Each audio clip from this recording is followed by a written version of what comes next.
Mama, we made it.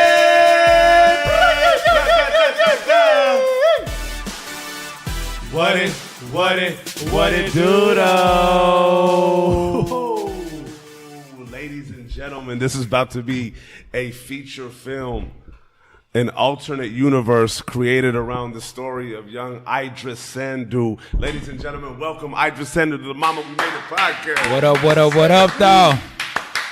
What it do, player? What it do? Bruh, like, I wish cats could experience this, like, glow-up essence in the beginning, pre-podcast. We've never done this. We've never done that. Literally, chicken spread, balsamic brown sugar glaze. You know what I'm saying?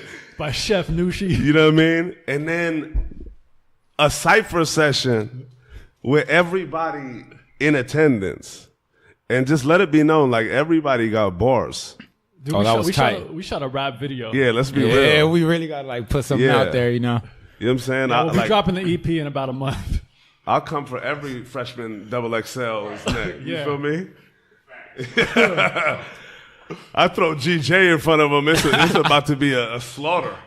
You know what I'm saying? No, but this is an incredible experience. Thank you for lending us your time. Much love. Likewise. It's going to be a phenomenal experience. And for those of you that don't know, this is, you know, we're sitting down with somebody who I truly consider to be one of the most advanced and forward-thinking minds of our young youth generation.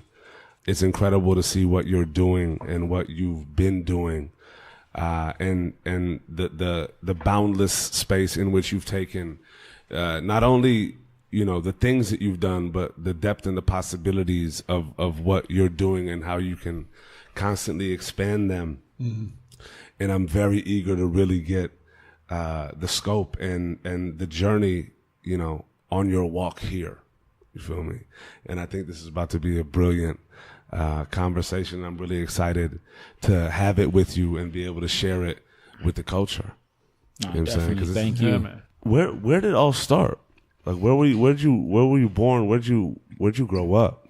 Yeah, man. So, you know, I was born out here, growing up, you know, in Harbor City, Torrance, Compton, Inglewood, different districts, you know, but to kind of even put things into perspective, you know, my mom and dad are from West Africa.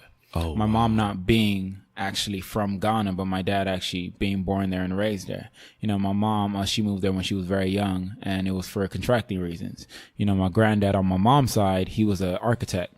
And there's a hydroelectric dam in, you know, Ghana, West Africa, and it's one of the largest man-made hydroelectric dams till date. You know, so my mom moved out there. On my mom's side, you know, you kind of have, you know, riches and all that, you know, but on his side, it was like, you know, walking to school without no shoes on type stuff. Wow. You know, so I guess that hate and all that kind of, you know, self-hate and all that stuck with him.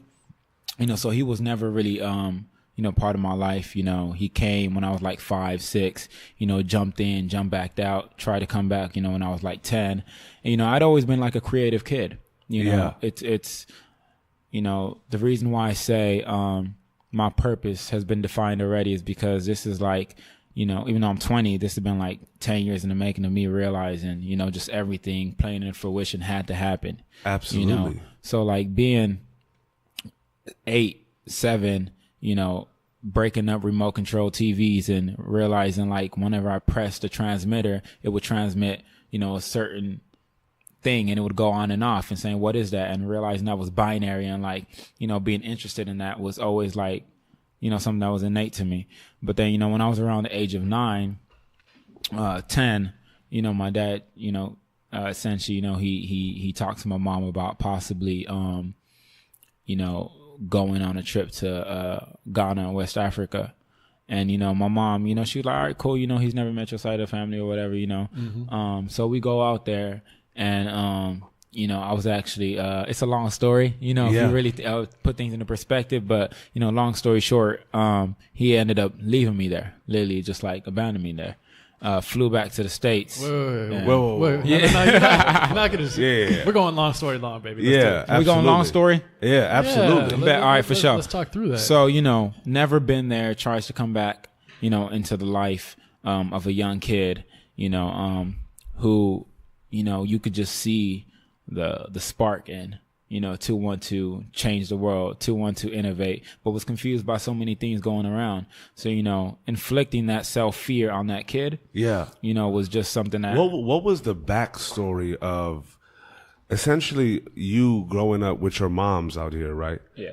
And then, that kind of trailing of your father bouncing in and out? And what was that dynamic like, not only for the as a kid, your relationship looking at your parents, but also for you looking at, that father, the figure that's just bouncing in and out, like to kind of set that tone for that? Because what was that like for you as a kid? Because I feel like we all, there's so many kids that go through that kind of, environment. You feel me? Yeah. Obviously, like, being young, I always wanted a father there. Yeah, sure. I feel like, had I had a stable family, or had I had a stable, upbringing, I would be more powerful than I am now. Way more powerful. Way more powerful. This is like, untapped potential. This is what I deem as untapped potential. You know what Absolutely. I mean? So it's like, but I didn't have that. So I would have to make up, where that lacked in other people. So at a very early age, I started finding mentors and all that around me, but, it was like, I remember crying at night for things like that, as a child, you just want to be loved. Mm-hmm. Absolutely. And when those very people instill a sense of hate in you, it makes you reflect on yourself a certain way. Mm-hmm. So, even though my story ends out being very positive, which we'll get to and all that, there's also, it's not misleading to, think, oh, I was just this kid that, like, just always knew what I wanted to do and all that, Sure. Nah, like life happens to everybody. Yeah. And like the beauty of life is that it's so unique for everybody. You do not know what goes on behind closed doors of a household, right? Everything can seem incredibly normal or not, but when you get within the bounds of the house, it's a different world. Yeah, no, especially definitely. as a kid growing up. You know what I mean? I remember, being in elementary school and all that, and going to school with like marks, and teachers being like, what's happening and stuff, calling and stuff like that. Those things were things we were exposed to on the daily. I being one of 5 kids, okay. 2 older brothers, 3 younger sisters. That's something we always just had to be experienced around. Just non-orthodox methods of instilling discipline. Absolutely, if you will. yeah. But it was more than just that. Kids need to have a sense of discipline. They need guidance. Yeah. But it was like, There's ways of instilling that. it was more abusive than Absolutely. So like to kind of put things in the perspective of me being 8, 9 and always being a creative, being 9 and 10, and I vividly remember it was around 2007, 2008ish. And then, he tells my mom, I want to take him to Ghana to visit my side of the family. I feel like he knows your side of the family. He's never really met mine, BS type thing or whatever. And, so yeah, I end up going, and then we tour and everything like that. Was it your whole family or just? No, just him and Just I. you. Oh, wow. Yeah. So, we go, as soon as we land, I had like heat rashes all over my body. It was hot out there. And, yeah, so we go to like, the village, Jaskan, which is like, his village, on, the west side. And so, we go up there and, we go looking around at me side of the family. I wasn't really like, I was like, all right, cool. Like, this is all good to be experienced around, but, we gotta go. Yeah. So, How long was that? That was back in 2008. How long was that trip? Like the trip? So the trip was initially supposed to be 2 weeks. Okay. Right. And so, about a week in, I still remember vividly, being grasped by somebody else into a car, and, him going one way and me going the other way. Really? With his side of the family, who was very, very abusive, by the way. So, Really? and then literally returns to the States, had no cell phone on me, Wait, had no you guys nothing. were together. We were Somebody literally- grabs you and he just. Yeah, so like He went one that of way, his family members, I still like vividly remember this. One of his like quote unquote family members, puts me in a, in Ghana they have these, in Africa in general they have these they're like trucks that usually do transportation. Yeah. You know, that people stand out and they're like, yo, we going here. You know, people get in. And, you know, we went in that. You know, I still remember it was like this rusty old, you know, vehicle. What the fuck? And literally, like, we never talked about this, you know, none of that. And so I ended up staying there for about 5, 6, 7 months, being exposed to the worst situations. Wait, where were you? So you got taken, and then where to? To his side of the family. And he left. Wait, he bounced. Correct, like, he bounced. In that moment, what was going through your head? Like, what was that like? Yeah, man. I didn't even know. Like, I was like, I don't even know what to think right now. I don't even know if this is real. You know, it felt so unreal. Did you even want to go on this trip to begin with? No. My mom said no. No way at all. Your mom said no, and you didn't even want it either. I didn't even want this. You know, I remember, you know, one of my teachers has always, you know, every time she sees me, she cries. You know, she vividly remembers in elementary school going to her saying, you know, my dad's like trying to take, I don't want to go, blah, blah, blah, all this, like, wow. She still vividly remembers that. So, you know, when a 10-year-old, 9-year-old child is going, a 9-year-old, 10-year-old child is going through things like that, you know, they don't even know what to think. They don't know how to act. Yeah. They don't know what to do. They don't, you know, still vividly remember having the equivalent of what's like 25 cents for a whole day for food, you know, eating dry cassava. Were you saying like, I need to get out of here? Like, I need, like, what the fuck? What's going on? Oh, several times. And what was like, you know, that? Any attempts, I would wait. I would stay up to like 5. I just didn't know how to get back, but I would stay up till like 12 o'clock. And there's a bus that comes in every Wednesday that takes all the villagers to the main capital. And I remember I would accumulate money, and I would sit down and I would strategically think how could I, you know, because I didn't know where I was going, and you know the family is well known. So I can't really get on any bus and say I need guidance because I'm not, you know. So it was like, you know, when even out there, I was even expecting him to, you know, even call or something like that, you know. Wow. When it did call, it was, you know, for his family related stuff. So, you know, to me, it was like, you know, you were in my mind, in his mind, to me at least, it was like, you know, your worth was that worthless to me that I wouldn't even just, you know, let you be and not care for you, but I had to instill this sense of, you know, I still have marks on my back, you know, from, you know, I have friends, and for example, like, you know, I was watching this Power 106 video, Tracy Mills, you know, and, you know, he was talking about how he went through abuse with, like, you know, his dad and stuff like that. And, you know, when you had parents from the South at that time, their sense of instilling discipline was with the wire and stuff. Absolutely, yeah. You know, I went through, you know, like literally hands, your hands being tied to a rope, literally on a bar, and hot coal under your legs. No. Those are the type of things that I went through that people don't know. And, you know, people look at me today as this figure and doing all this stuff, but they don't really know, like, this is probably like the first time I've been talking about stuff like this. You know, people don't really know that. They just know the story of, you know, being in West Africa, being somewhere I completely, you know, had no formal notice I was going to, or, you know, any consent really. But yeah, they don't really know all that. Wow. So, man. you know, if we kind of pan to what happens after I come back, then I look at it as a blessing, really. I saw two sides of the story. You know, my granddad, he passed away 2 years ago, but he always told me not to look at that and seek for vengeance, or not to look at that and even seek for pity, or seek for, you know, vengeance and all that. He said, look at it as a blessing. You know, even though you went through that, you're a vessel for humanity. You're here to do, you know, you're just here to do God's work. You're here to do something great. And so, you know, coming back, I had that in my mind. Then I just wanted impact. You know, I just knew I always wanted impact. I didn't know where to start. I was just this geeky. You wanted to impact. Correct. I was this geeky nerd. Now, mind you, when I even went out there, you know, growing up here, you know, I grew up at a time where, you know, being a nerd wasn't the cool thing. Was school and education and just like that creative realm a refuge for you growing up?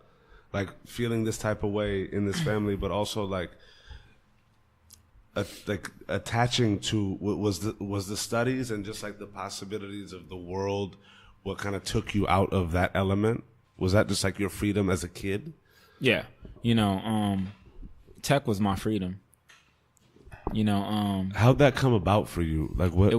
It's just there. It's in my code. It's literally.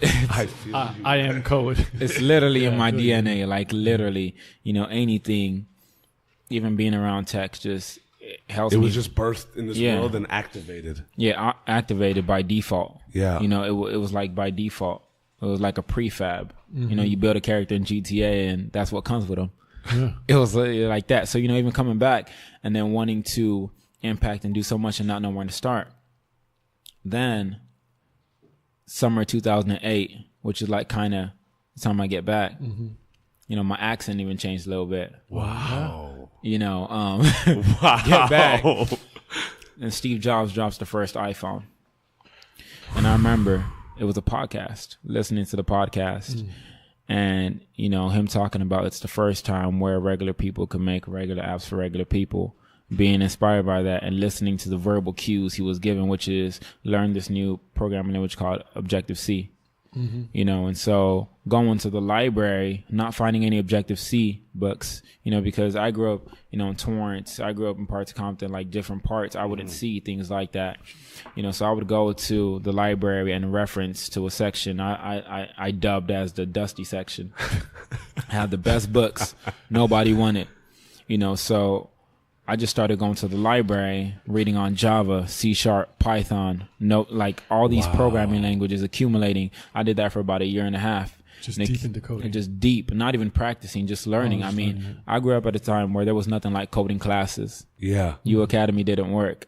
Khan Academy wasn't there. Yeah. Nobody could teach you. App development was like a new thing. No mobile application development was a new thing. So, I remember one time, let me like kind of go back just a little bit. Go very back. I said something about, growing up and being a nerd and not really having a sense of people understanding you. So I always had friends, but I couldn't relate to people. Yeah. And when I can't relate to people, I would rather have no friends than people that I completely had to be fake around. So seeing that as early as elementary school, and then even going to a third world country and seeing the kids around there and not being able to relate to them even worse. Yeah. It just kind of isolated me from all of that. So, coming back and then, also it was like you're on both sides of the spectrum and, you're not liked. And even out here, it was like for the black kids, I was too white.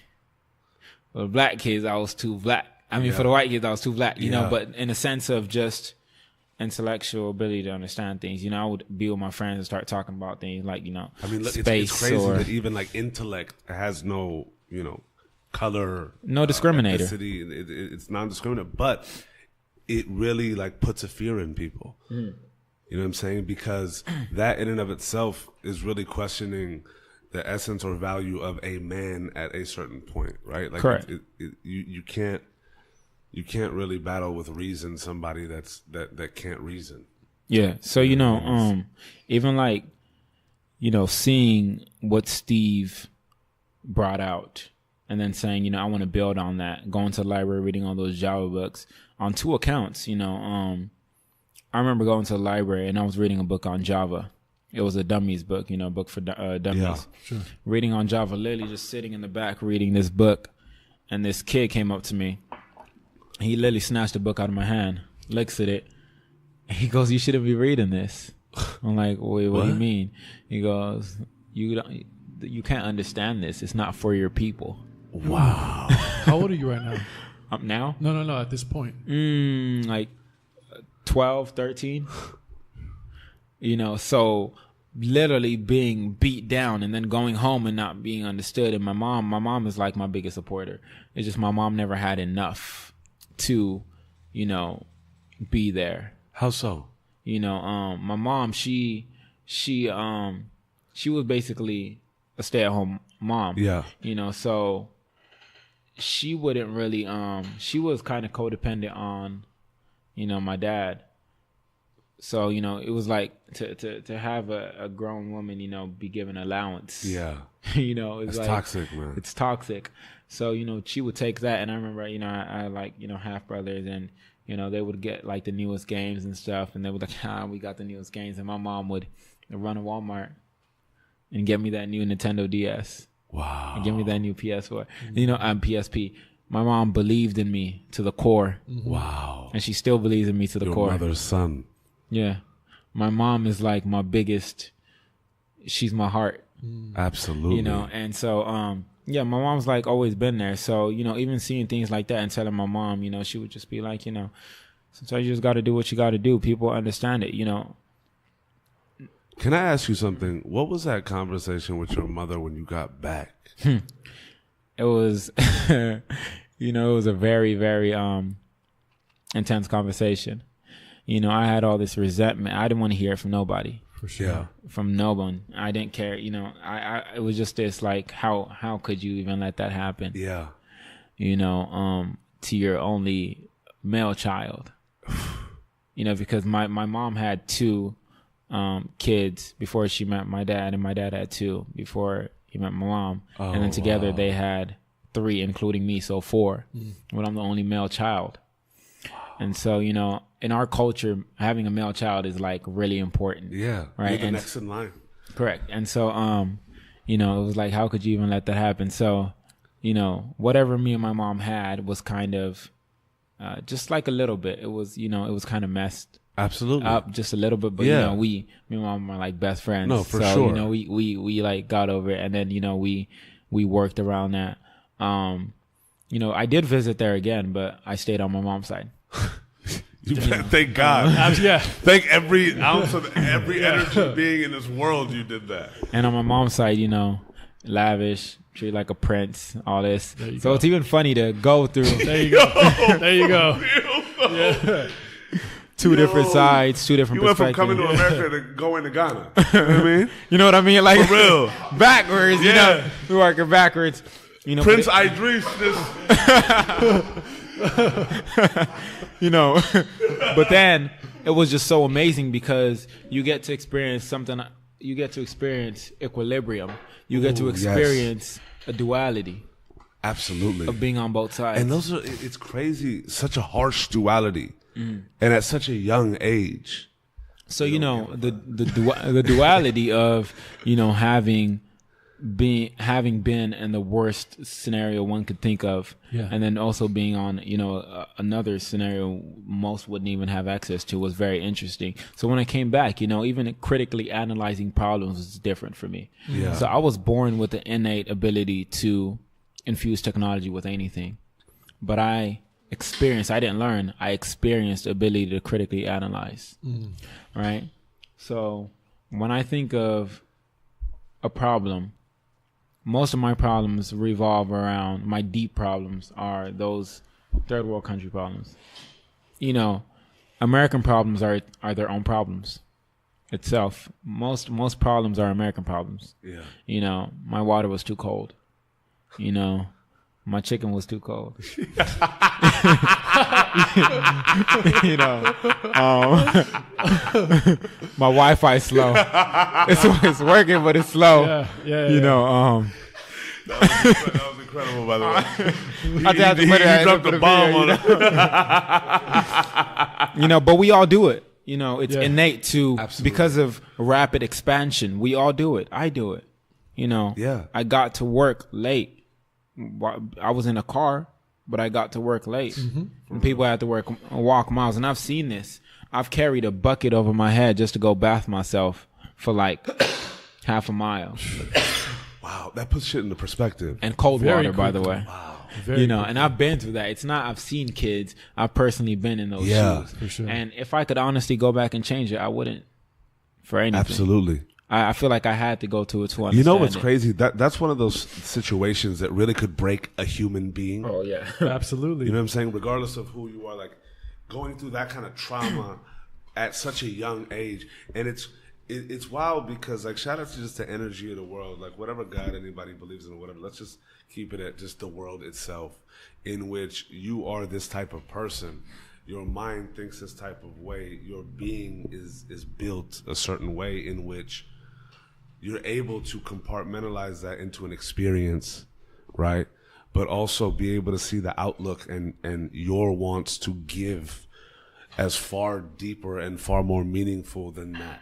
You're able to process it as an experience and also keep it within you. Not to say that you brush it off, but not many people can internalize it and utilize it for growth. Absolutely. That really becomes a big weight. Like whatever the trauma is, but that in and of itself, like another country, by one's own father, it becomes really suspect. Then it's just you're left. And then where's everybody else? What's all this going on? And then experiencing that, right? And finally, like timing. What if you weren't singing Gold Digger? Yeah. Would you have kicked that rock? Yeah. So that's the crazy thing. So, it's all about, alternative realities. If you or infinite perspectives. It's like every single moment, and this when you start going in like quantum mechanics and everything, every single moment of every second of every nanosecond is executed in a parallel universe. I'm looking at you right now. Yeah. And looking at you is causing me to speak a certain way. But if I turned and I had seen George doing something else, whatever I did after that would change the whole direction of this conversation for eternity. Absolutely. Because then I would go home at a certain time that I would have went 30 seconds earlier. And had I went 30 seconds earlier, I would have probably hit a car and this would have happened, blah, blah, blah. Yeah. Absolutely. Every second of every single moment is executed in another universe. Wow. Just to wrap yourself around. I digest that and I feel it, but it's just like thinking about the magnitude of that is just mind-boggling. Infinite universes, essentially. Yeah. For real. So it's really mind-boggling. But then, I started learning Java and all these things. And, I think I left off where, the kid snatches the article out of my hand. I beat his ass. Oh, really? You got started fighting. Twice. I feel that. Twice. Yeah. When he came back? Oh, yeah. Yeah. You like, Jim? There's some kids that, motherfucker be circling Barnes and Nobles all the time. I had to and it was like almost like the same scenario. It's like, bro, like that didn't hurt. Wow. You didn't learn your lesson. Was he your age, older? Like, no, he was a little bit older. But I'm like the confidence of that man. You know what I mean? To be beat down twice. Mama didn't raise no punks. For real. And that's the thing. It's like, a lot of people, and especially techies, they don't know how to stand up for themselves. That's the thing too, is like thinking about how much trauma you went through and like also being instilled the things that your father told you and the things you experienced. It's kind of crazy that you didn't go that alternate route of not believing in yourself or actually believing those things, and that could damage a kid for the worst. Oh no, definitely. There's so many kids. I mean, there's so many adults that can't even push through those things. Yeah. There were times where I felt, worthless, like complete, like the worst possible degrading form a human being can be, like the lowest point, where you felt like less than an atom. Well, if your parents, if the people who brought you into this world are telling you this is what you are and showing you and acting on it. A parent, my mom was always there. Very supportive. It's the other one. Yeah. When your father. Yeah. When you even look at scenarios like if you don't do this a certain way, for sure. You'll never get love from me and blah blah blah. And later realizing things like even now. See, the thing is, my mom I have my mom's heart. She always believes in people. She believes people can come around. Absolutely. So even now, turns out that for a while he had been essentially having an affair with someone out there and had been married to that person, and she recently found that out. So it's like so many different things that are like, countless times it's like, nobody even likes him. It's like I have 3 younger sisters that are already talking. It's like at what point do you turn around and realize or even think, could I do something better or change? What was that time for you? For me, that was in terms of like what did you have those talks with yourself of like, I'm not worthless, I can do this? Like that kid could have not gone to the library and studied those books, because why the fuck? You're worthless. It doesn't matter. You can't do shit anyway if you did that. Those thoughts can get in your mind. Why didn't definitely. they? Or Like, if they did, how'd you battle through that? They did, but I mean, like I said, it's a higher calling.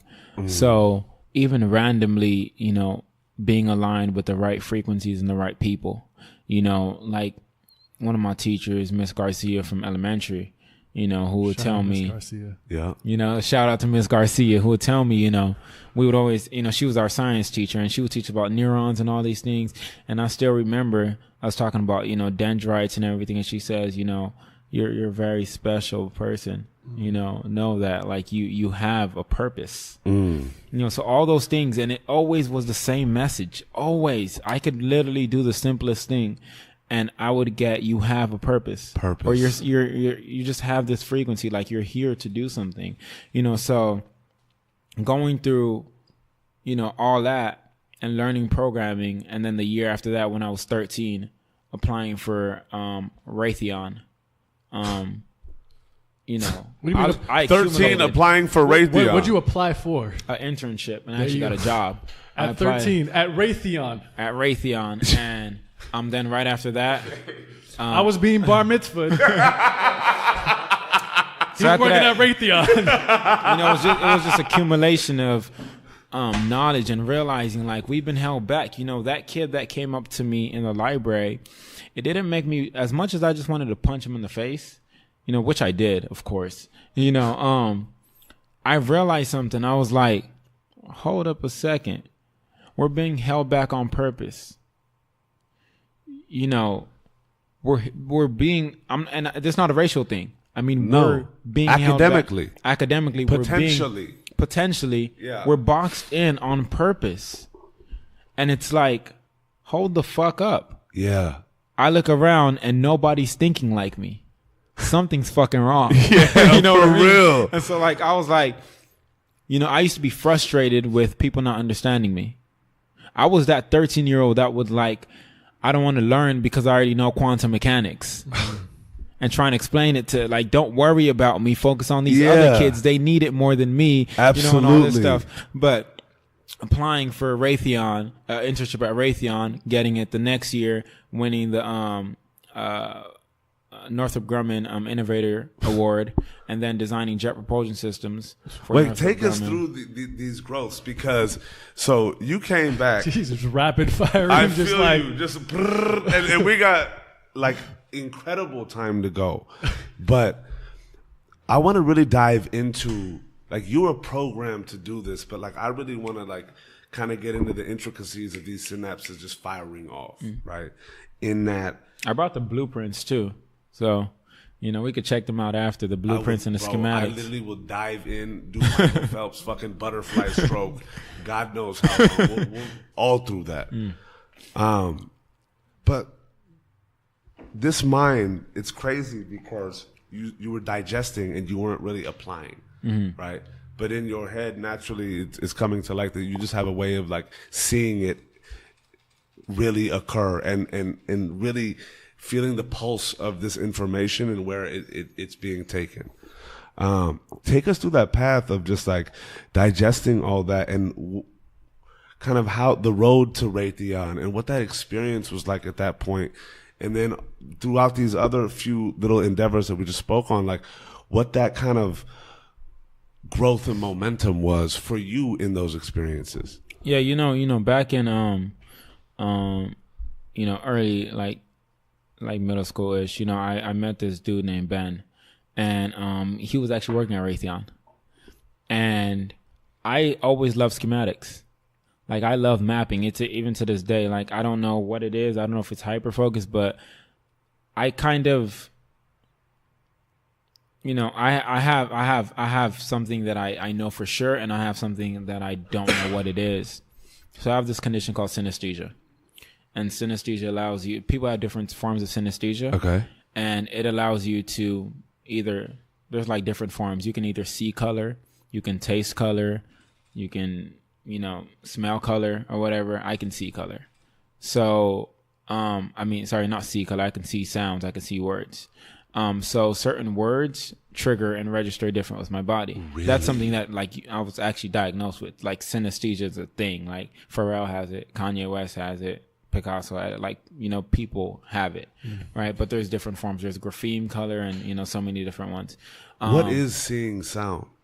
It's like, I mean, it's kind of hard to explain. All right, so the way that it develops is it's early on in your age.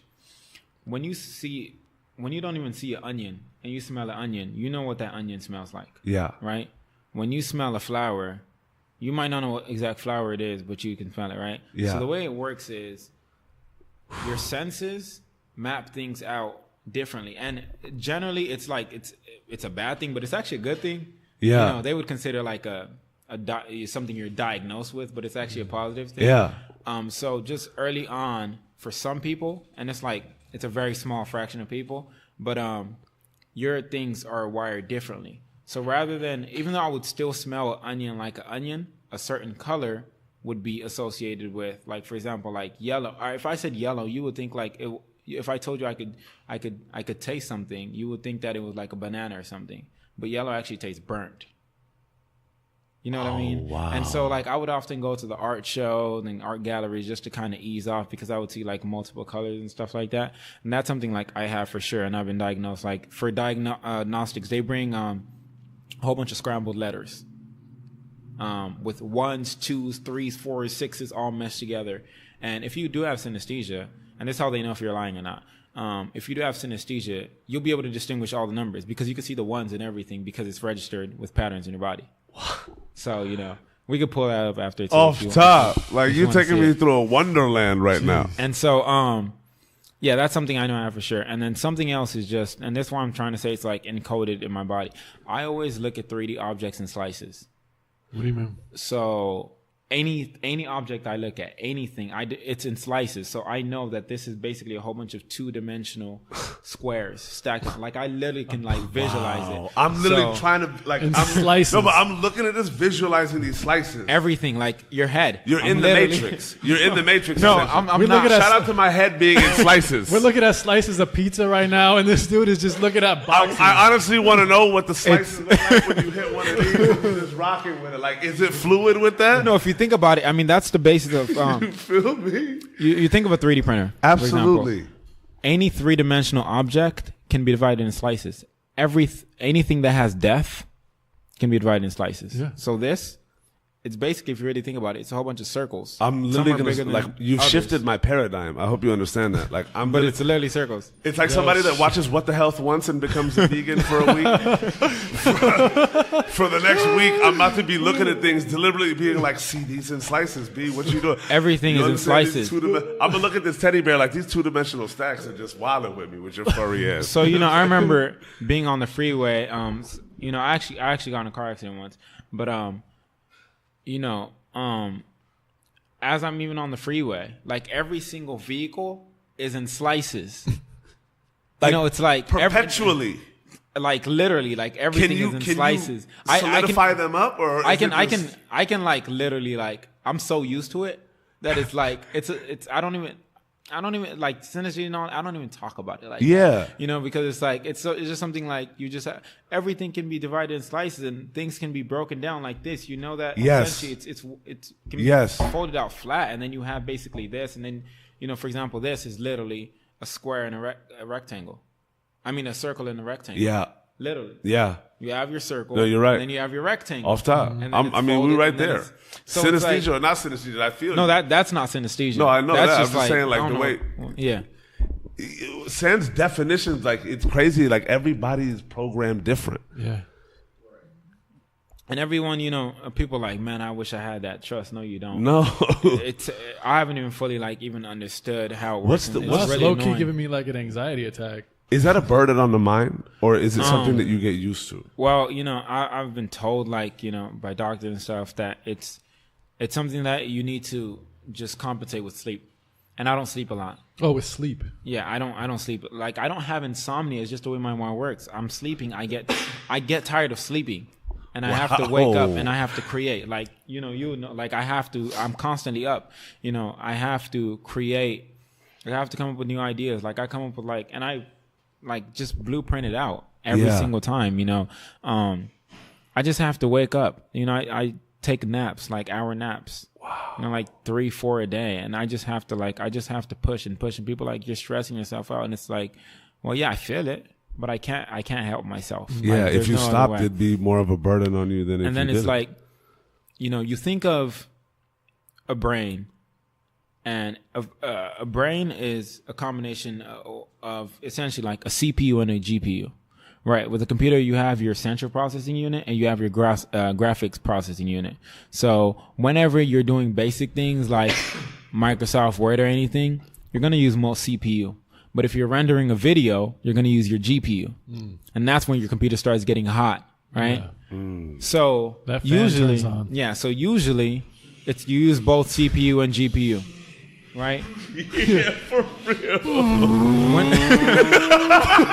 Exactly. I'm like, really? So you think of a CPU and a GPU, right? The way that most minds work is you have your CPU, and your CPU does most of the things. That's why we just simply think of things simply and not in depth, right? But then when you look in depth, you're using your GPU now. Your video card. Absolutely. Right? You're thinking in depth, and that puts stress. You literally feel like, that's why, I want to know what I want to know what the body's. For example, if I asked you, like, what's 2 times 2? And you said 4. That was instant. That's like your RAM literally reserving and allocating that memory, saying, okay, instant. So you did use your GPU and your CPU combined, but it was for a split second. I feel you. Though. But if I say 2 times 2 divided by 9 times this equals this, blah, blah, blah, you... that's literally like the equivalent of a GPU. Or if I told you to do anything render, which would be like the equivalent of a render involved task. Yeah. So, for example, rendering a video, the equivalent of that would be me telling you to paint the paint a mural right now. Right now. You know what I mean? Like. That's a heavy load, and get it down in an hour. Lie down. You'd literally be stressed out. That's it. Yeah, like the Sistine Chapel, you know. But the way my mind works is my CPU and my GPU is on constant. Steroids. You know, you've probably heard of overclocking with computing. No. So it's like your computer. Definitely not. No. What is that? Okay, so basically, overclocking is when a computer operates at a higher level that it wasn't, or a higher gigahertz that it wasn't intended to, right? Some computers do it by default, and some computers like motherfuckers tweak this shit, right? I feel you. So they got the hop, skip, and the wiggle in them. For example, like your Mac, you have this is a Pro, right? He has a MacBook Pro. It's a 13-inch. I honestly am self-conscious about the diagnosis of the computer. I'm pretty sure it has like a 3.1 gigahertz or something like that, right? For example, yeah. But you can Apple like lets you overclock it to 3.5 gigahertz when it needs more speed. Yeah, it's like Fast and Furious where you put the little correct jet propeller. Correct. Nitrous, right? Nitrous. Yes. The nitrous. There you go. It's the equivalent of nitrous. There you go. That's the perfect analogy right there. Let's go. Raushi Toretto over here, bro. The way my mind works is it's constantly on nitrous. Constantly on nitrous. Wow. So if you like, it could literally drive you crazy. There's literally times where I literally just wanted to become like nothing. Like I just wanted to like fade, like literally sink. You know, not to the sunken place. To the sunken place. Not there, but not there. But I wanted to sink. Like I literally just going there. She's like, no. You know. Times where you would just want to sink because it's like it's on constant, but it's not. You know. Did you have this as a little kid? Yeah, I've always had. When did you? Oh my! Wow. So you've always had it, but when did you identify this as like? When did you become aware of this? When I turned like 9, then the slicing shit happened. It came out and I literally walked like I put.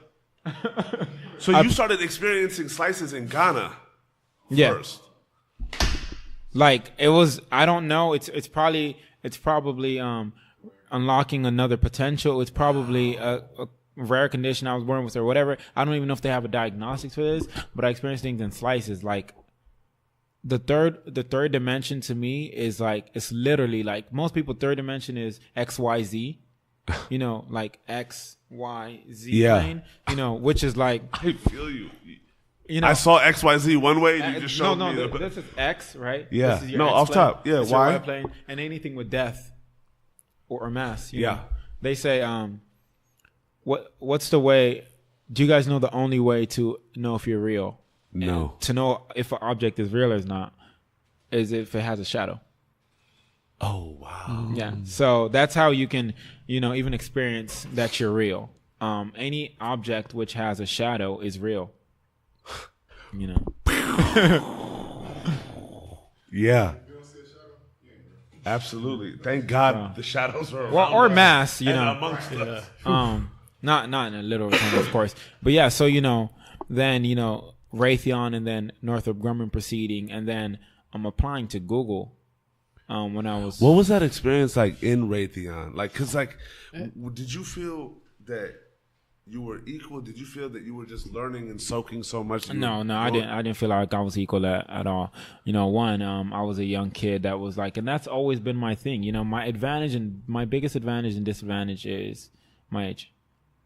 You know, so when I sit down and I tell people when I'm 15 years old and I'm saying solar technology is the fucking future, and people look at me like, what the fuck are you talking about? Yeah. And then solar comes and passes, and it's the new thing. And I sit down and I say, we need to find a new renewable source of energy.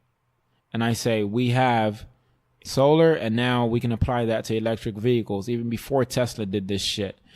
And I'm like, yo, I've read the Nikola Tesla shit before Tesla even started working on that shit. Wow. And I'm like, listen to me. And they go, no. And then it passes. And then I start to see a new way of the way people interact. And while everybody, this is the crazy shit, while everybody was hacking MySpace, right? Everybody was like, on MySpace, you know, everybody did it. Yeah. We was all modifying the code to make our page look, we were pimping, I was going to, Yeah. people was going to pimp my MySpace.com or Yeah. something like that. Yeah. To pimp Straight their up. MySpaces So, out and stuff wallpaper, like That swag everything, group? yeah. and people were thinking about that. I already saw social media coming in. I could see the evolution of where it was going. And then VR comes in and AR. And I've been on this way for like 10 years. But like VR and AR is like, it's only logical. You know, I understand VR is going to die, but AR is going to live. MR, which is mixed reality, is the future. But even looking at like artificial intelligence being the new thing, and I'm pounding it in people's head. That's the new thing. That's the new thing. And again, they looking at me like a kid. But then when I create some innovative technology and shit, then it's like, oh shit. He's actually applying. You know, but when I sit down, like people don't understand, I'm the only person that's probably 20 that can sit down in a studio with Nipsey Hussle and, you know, blow trees. But at the same time, sit down with Tim Cook, who's the CEO of Apple, and talk about patenting and stuff like that. Yeah. There's nobody that does that. No. And people underestimate the value of people that can do that. You know what I mean? And so, like, yeah, you know, I mean, Raytheon, I didn't feel like I was an equal. I felt like I was, you know, a prequel. Like, I don't even know. And I felt like no equal. I felt like I was like they were like, they looked at you like you were so, and prequel in a sense, I mean, prequel is something that precedes before anything, right? You know, they looked at you like, you know, it was just, you know, 'cause I'm not going to bash them or nothing like that. No, but you know, it was like, it's But true. but what's it? Even talk like, what's it like in that environment? Because look, there are very few yous in this world, right? But at the same time, there are change agents in this world. What's that experience like?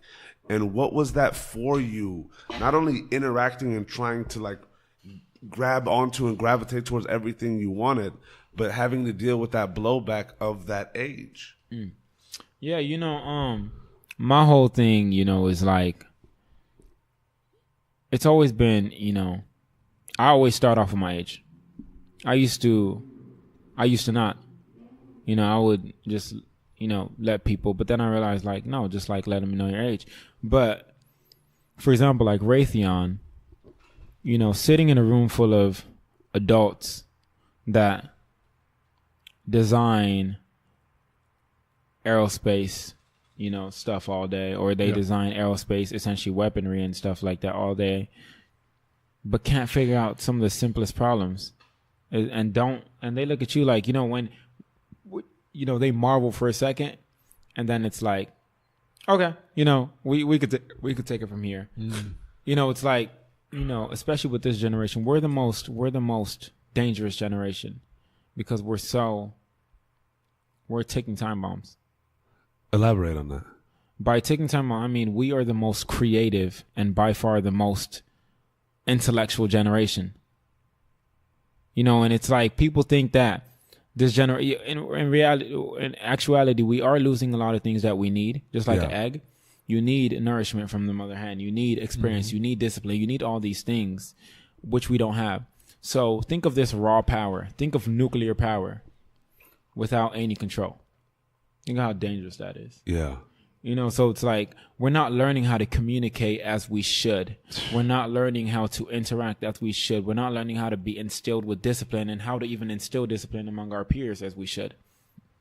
So when I go, and I'm not bashing Ugly God or nothing, but when I go on Tidal and I'm listening to music and I see, for example, Tidal, and I used to be Boys and Girls Club Youth of the Year. Boys and Girls Club is also was very important and critical in just my personal life, and going there and mentors telling me like, yo, you could do this, and, leading me up to other things. Which, how old were you when you started going to the Boys and Girls Club?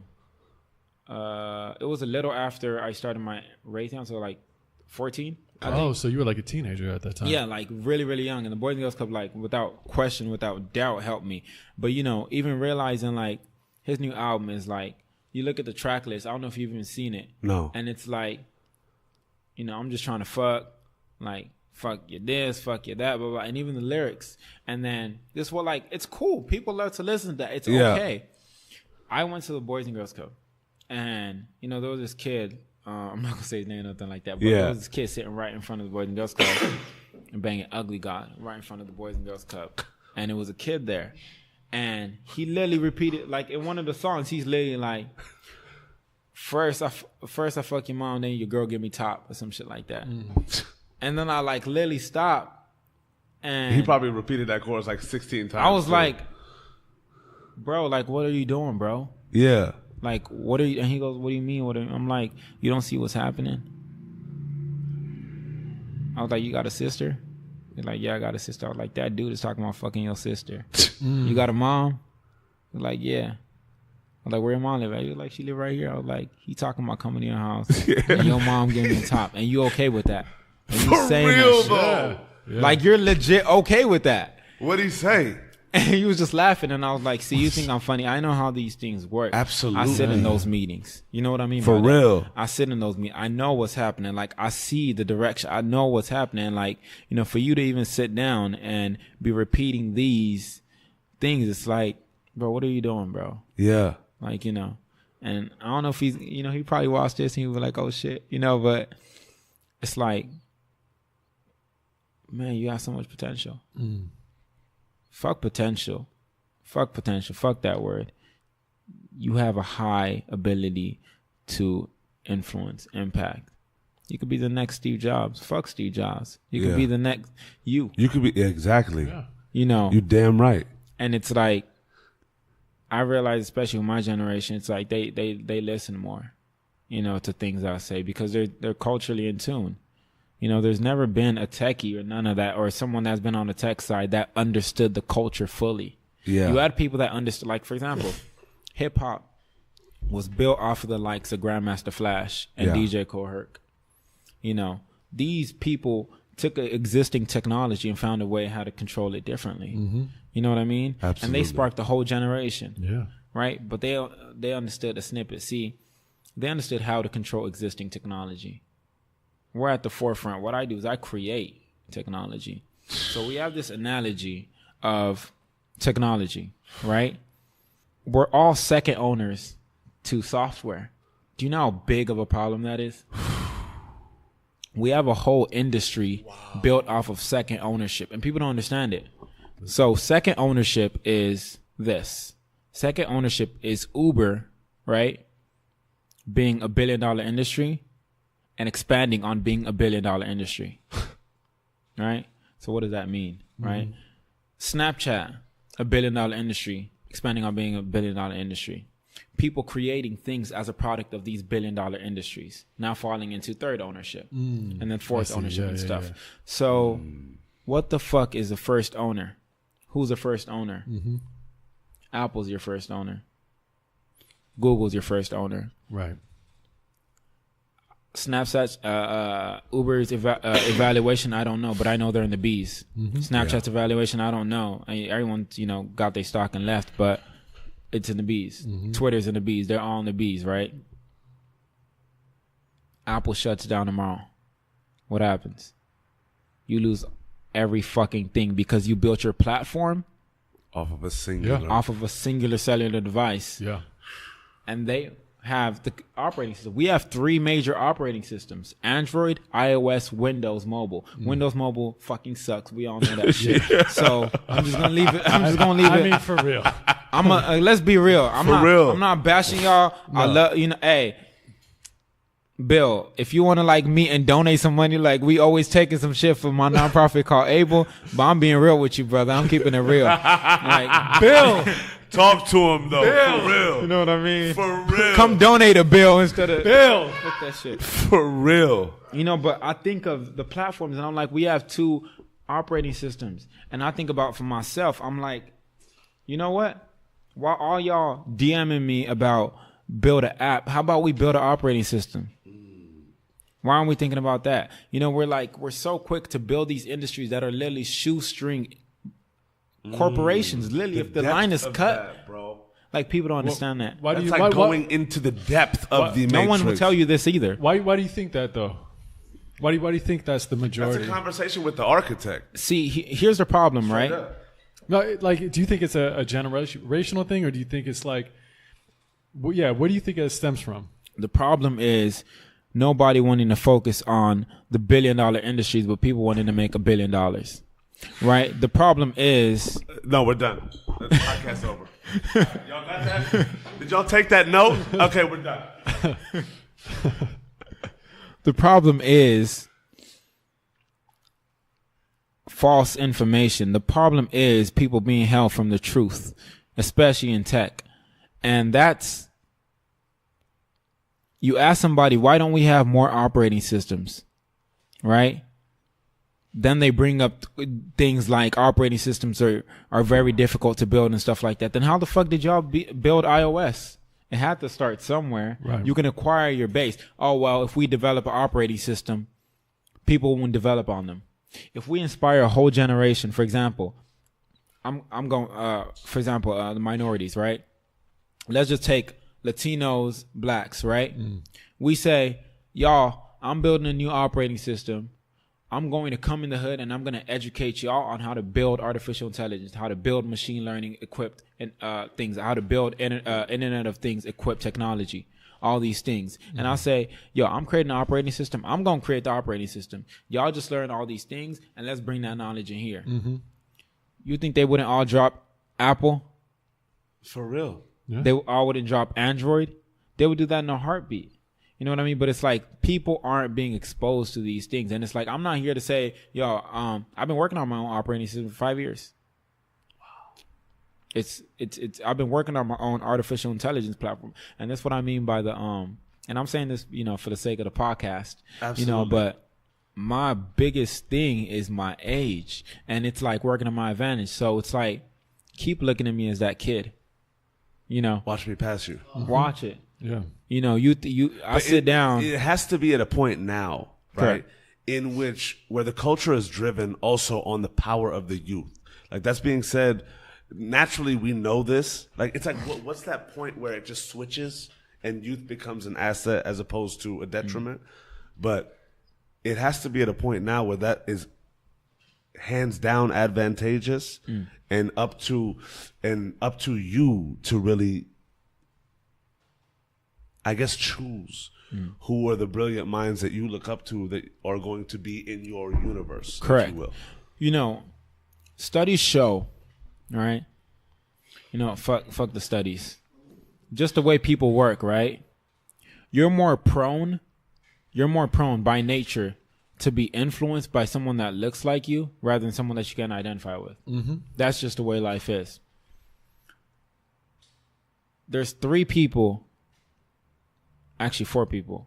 There's 4 people that have like really, really, you know, I have inspirational people and then I have role models or whatever. My inspirational people, Steve Jobs, Nikola Tesla, Walt Disney, Kanye West.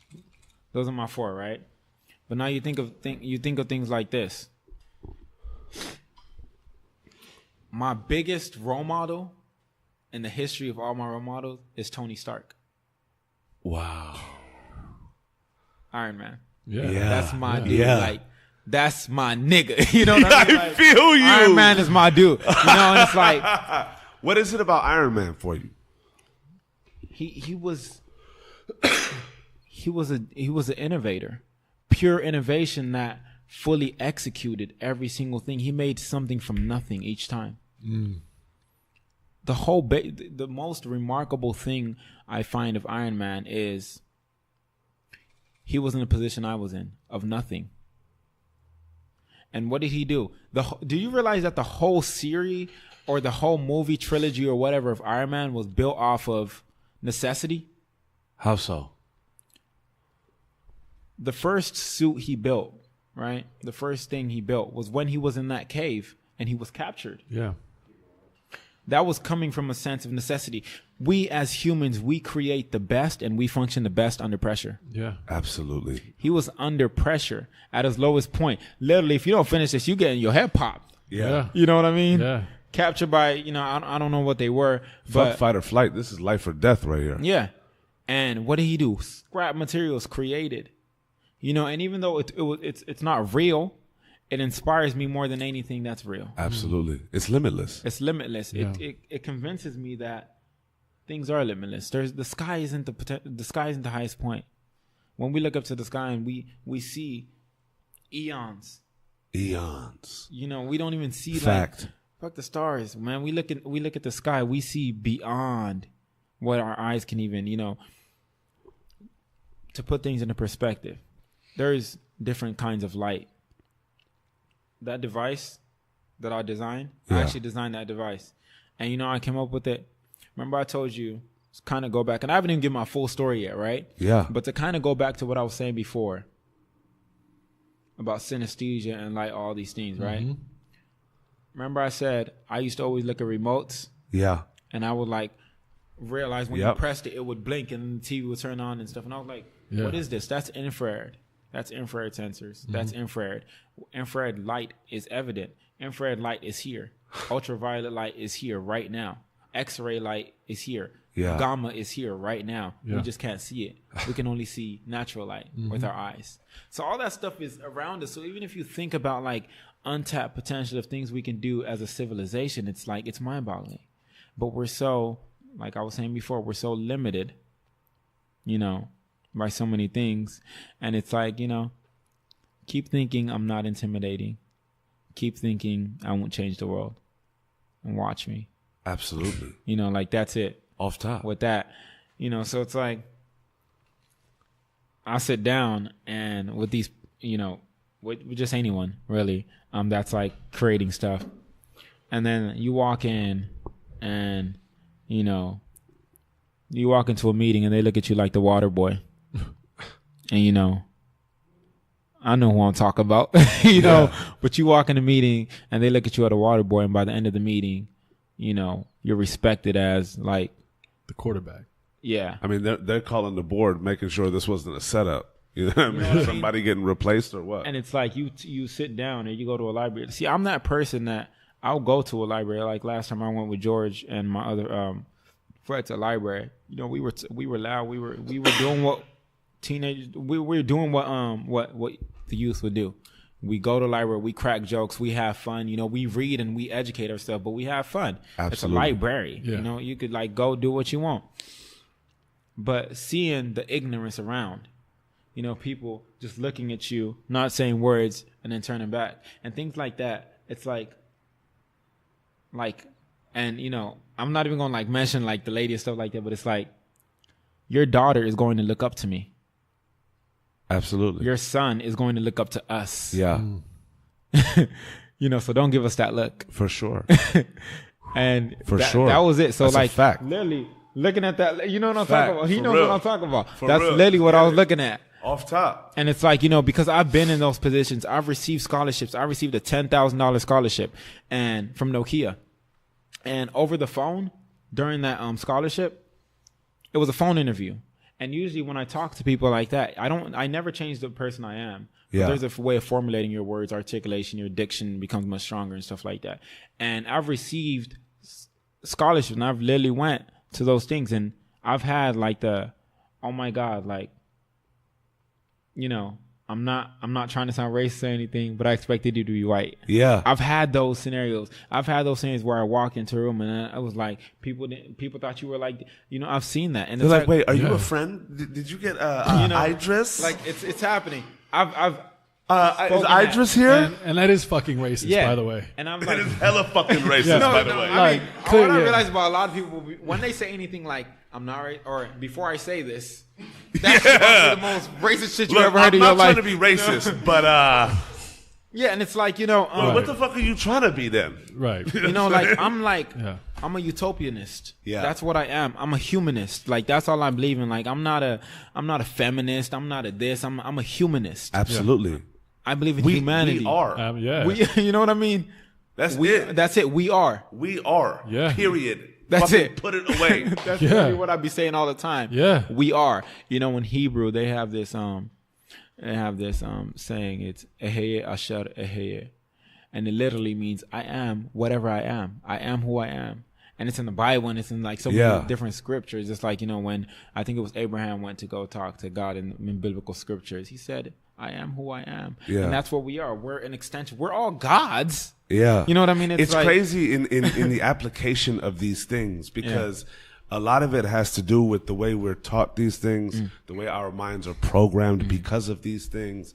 Because it's like you look at scriptures like that, or whether it's even just innovative minds bringing this conceptually to the light as well. It's like, why would all of this hatred exist? Why would racism or racial bias exist if we just are? What is the need for all of these social constructs? we just are.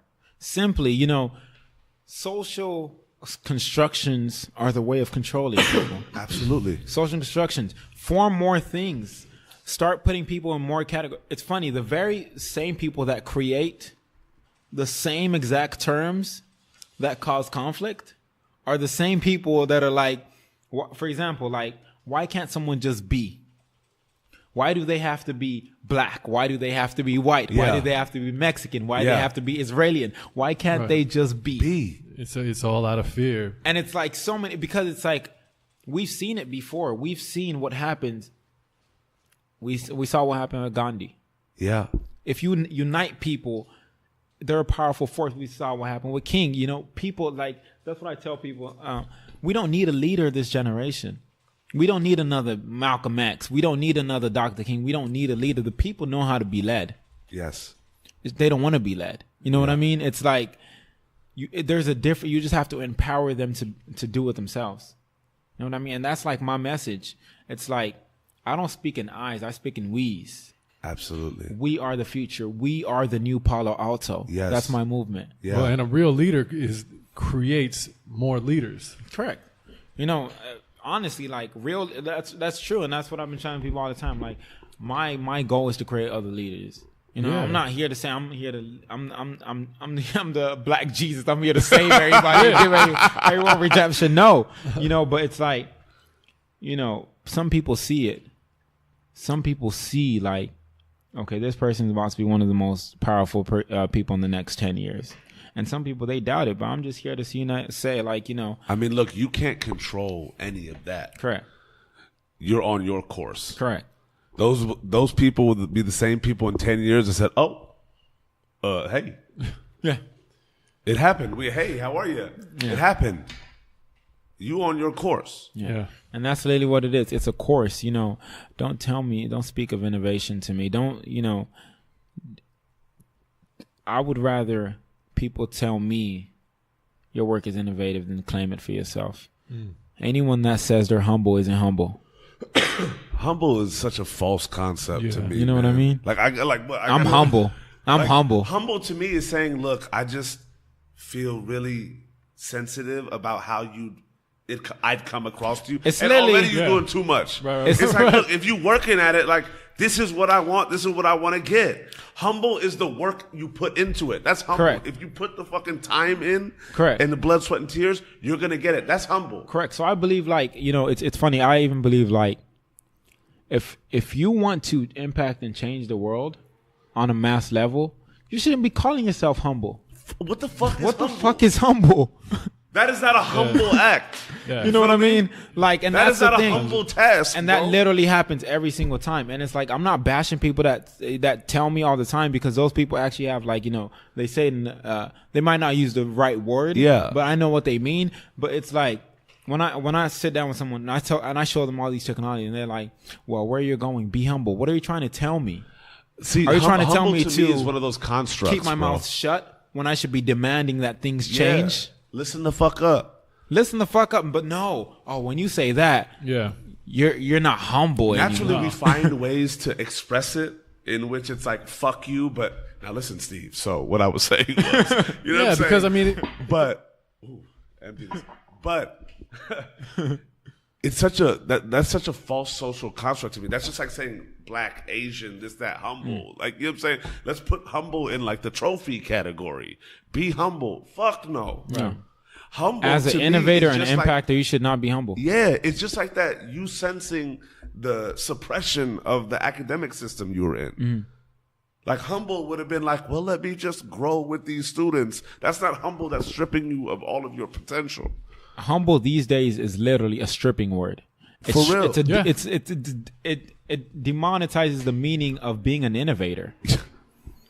Steve Jobs wasn't humble. No. Elon Musk isn't humble. No. Like, if you Yeezy Walt ain't Disney, humble. like, I mean, all the Yeezy ain't grades, humble, all the and that's grades. what affects. I like, want to love myself as much as Kanye loves Kanye. B. Like, I haven't gotten there yet, but I want to love myself as much as Yeezy loves Yeezy. For real. and that's like, people don't want, like, it's funny because in reality, a lot of people don't even love themselves. Facts. You know, and Yeah. that's But like you a have big- to see, that's one of those things, and for anybody listening, these things are not cut and dry. These things are experienced, tested, experienced again, gone through, because like loving oneself is a learning process. You know what I'm saying? Loving oneself is also a growth process of who one becomes. You know what I'm saying? Like, that love is literally fluid.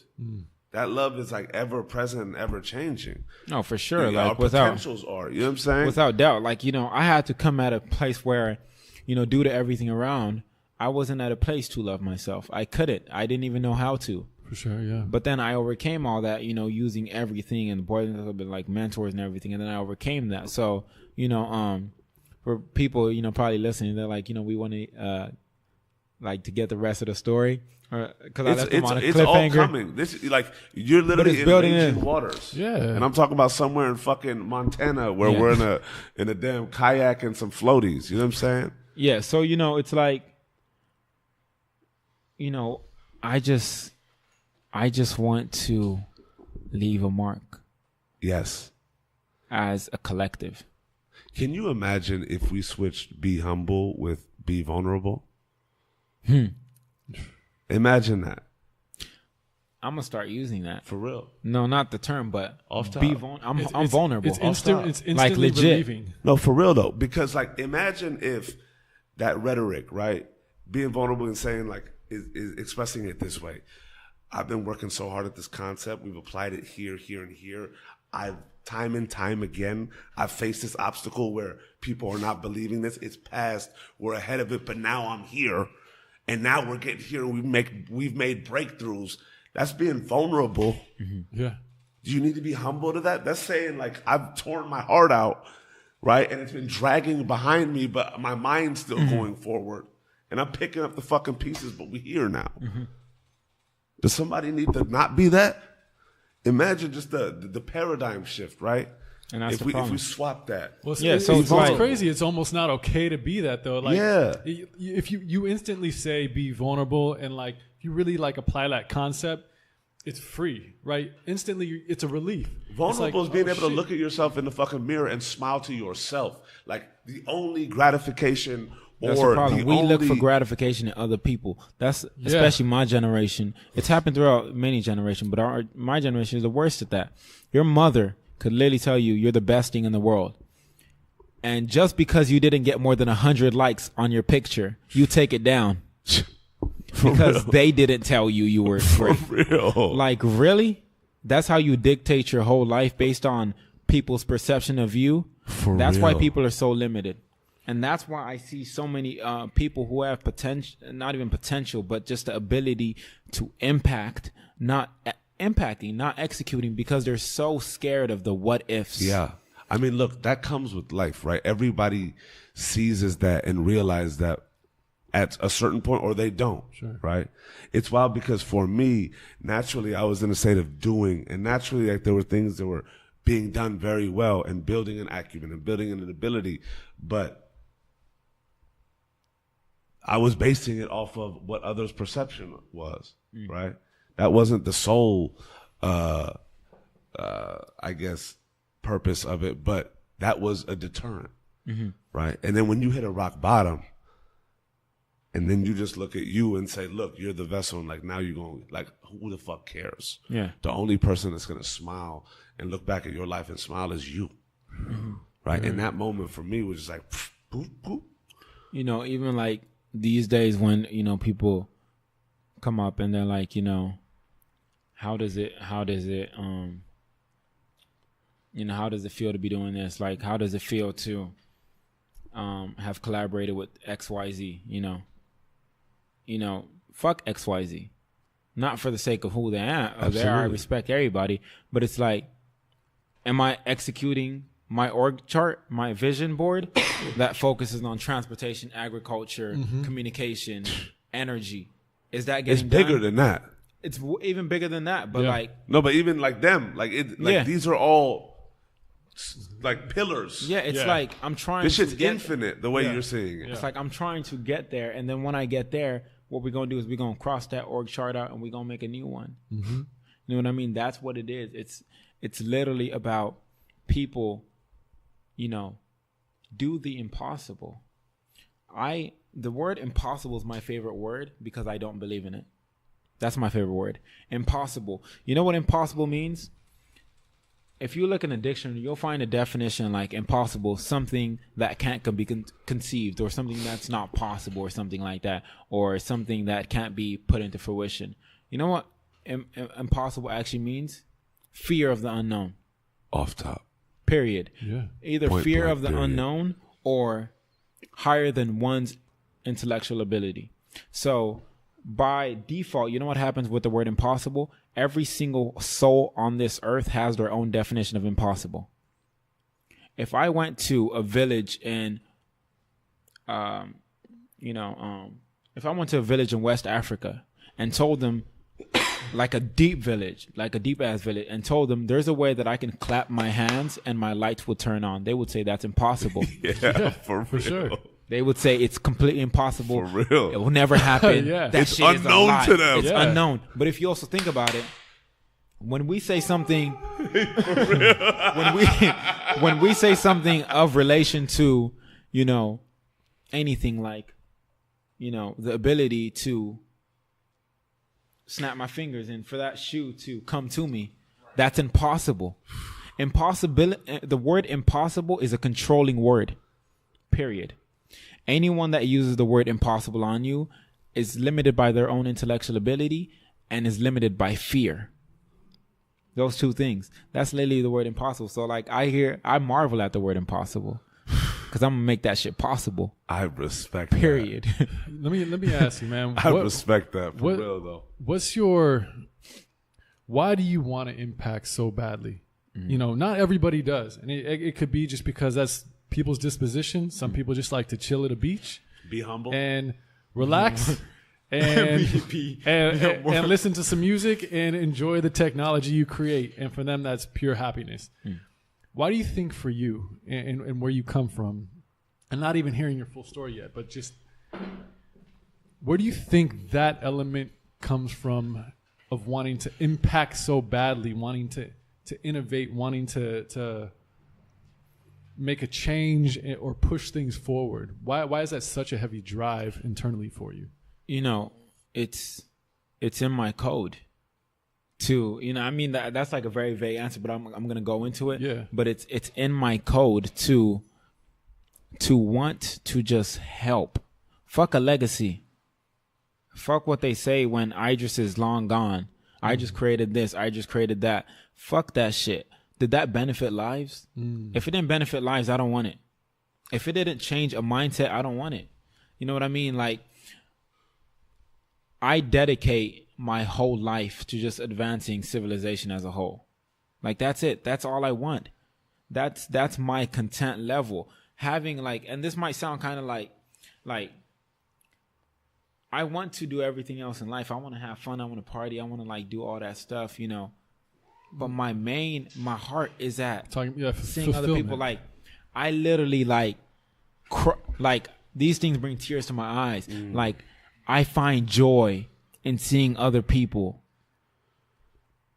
overcome something or use something. Like, the first app I wrote was a flashlight app. A flashlight app. That's the first app I wrote. I went to Disneyland with my family, and we're about to get on Space Mountain, right? You been to Disneyland? Yeah. Space Mountain? Yeah, for sure. I'm about to get on Space Mountain, right? Dark we're like hell. We're in the dark section, right? This dude pops out his phone. He opens up an app. Whose app was it? Yours. It was my app. And he uses that to solve a problem.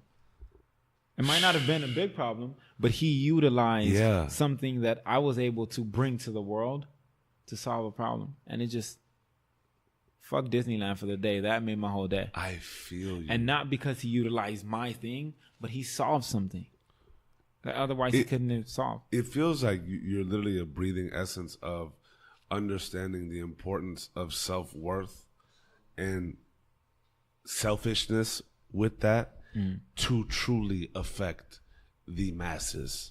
Yeah, it's like because so many people want to bring the community up and all this, but the only ones that are really able to do it, that doesn't mean that they have to distance themselves from a community, but to be able to push communities, you have to have that vigor and that know-how and that vision to be able to put this into play and also make these people believe it, as opposed to just thinking about the actual act of doing. That's like the problem with people. The mountains, people have to believe in that. Well, and you were saying, like, you could have easily said, I love technology and I just want to immerse myself in technology and make the coolest, craziest shit. That could have been easily your answer, right? As an innovator, all based around technology. But it has actually nothing to do with technology. It has nothing to do with, and that's another thing. Like, I'm in technology. I'm only 20 years old. Yeah. I've been doing technology since I was 10. That's 10 years only. I'm not going to be in technology forever. I want to affect policy making. I want to affect agriculture. I want to affect affordable housing. I want to affect financial literacy. I want to go into other things and equally impact as much as I'm doing. I don't want to be in tech forever. Technology is just a tool that you're using right now. It's a literally that a you're really to fucking communicate good at. But that's people. your tool to impact, to give you that fulfillment, but to help people. Yeah, it's literally help. That's all I ever wanted to do, help. And it's like, I even think that's it. Literally, all I ever wanted to do in every situation I was in was help. I'm like, the most like, I will die for this. That's how serious it is. You know what I mean? It's Absolutely. Like, people are so scared of like the what ifs. Like, even on the daily, I have people like, yo, you one of those, you like a Malcolm, you one of those people that like, end up, I'm like, that's fear. Yeah, you one of those spectators, like, do something. You literally standing there. Saying? It's like, you ever watched that, I think it's Laverne, college, they used to have these ads on TV, and the guy's like, you sitting on a couch and you're watching TV. That's or get up and do something. That's literally what it's like, man. Yo, for real. Stop being those spectators. Yeah. We need those commercials. See, they don't show that shit no more. Because you know what's happening? You know what's happening? Can you imagine new age? People were literally getting up. Yeah. And going and acting, bro. So we got to take it out. Oh, shit. Wrong message. We didn't want them to actually get up. You know, the irony. It's like, you know, I was watching a Virgil Abloh video. And he says, irony is the driving force of creation these days. The ironic. Creation thrives off of the ironic. Yeah. The most ironic shit. The fact that like a shirt that says bench rail in gooey letters will sell like 1 million units, and a shirt that has like very straight Arial or bold aligned perfectly across the chest. Yeah. Only sell like 50. Exquisite fucking design. Yeah. You feel me? You know what I mean? Like the ironic thrives, and he who understands that ironic thrives wins. But he who understands that the ironic thrives and how we can use that as a vessel to impact and influence the masses wins. Absolutely. It's truly about understanding, not only being able to create these worlds, but also understanding consumer behavior and the mind of human beings, right? Because a lot of these things stem from systemic human beliefs and these beliefs that we were kind of raised in. I really want to take, I actually want to use this to take it back to where you started interning and school was just like, you were just beyond it. Did you stay within the regular system, or did you just embark out? Yeah, I stayed in the system till high school, and then I graduated a year and a half earlier. Okay. And then, I had like 4.2 GPA, perfect SAT, ACT scores. Got accepted at MIT twice, declined both times. The first time I applied, I got accepted, declined. And then I think like the year after that, I got another I got another mail saying we'll give you a full ride, full scholarship and everything. And I was like, nope. Hey, hope you didn't forget about us. It's us here at MIT. I actually went to Tap in. Tap. I actually went there, and we had a real ass conversation. I met with the dean, one of the deans, and she says, "You're a special person. Tell me why." And like, she said, "Tell me why you don't want to go to MIT. Tell me. I mean, most people would die for this." Like to come here. Like literally, most people would literally kill to be accepted to MIT. We've given you acceptance, full ride. You don't have to pay anything. Why? And I just smiled at her and I said, you know why? It's real simple. You're here, right? You guys are an institution. You guys you're basically mothers. You produce leaders into the school infrastructure. They're incubating these innovators. You're incubating people. That's what you do. I'm here, right? I'm the mothership that dropped you guys to be able to incubate. I'm the mothership. And then it's like... He said, you didn't know about my operating system? You're still on this plane? And the funny thing is... XY shit? We even, we talk about that, and that was like all laughs. And then I was like, on the real though, break it down though. The main reason why and I probably will go get my degree, most likely, when I'm 50. Right? I think by that time, let's just be really honest with the equation, is you'll get an honorary PhD from... Yeah, that's what's going to happen. That's why I said I'm going to get a degree. MIT is going to like tap in. No, but it'll be the ultra third tap where he gets a letter in the mail. It's like, come to graduation. Not only are you giving a commencement speech, but you've gotten every single fucking PhD known to mankind in this establishment. You've literally become the honorary scholar of MIT. And that's why I say, a lot of people saying, why aren't you going to go? Motherfucker, I'm going to get an honorary degree. Like me? What? But, at the same time, like when sitting down with this lady and telling her, I was like, this is the thing. The main reason why I'm not going to any school, and I'm not going to your school, I'm not going to Harvard, I'm not going to Yale, I have ideas that can impact a generation now. Oh. Now.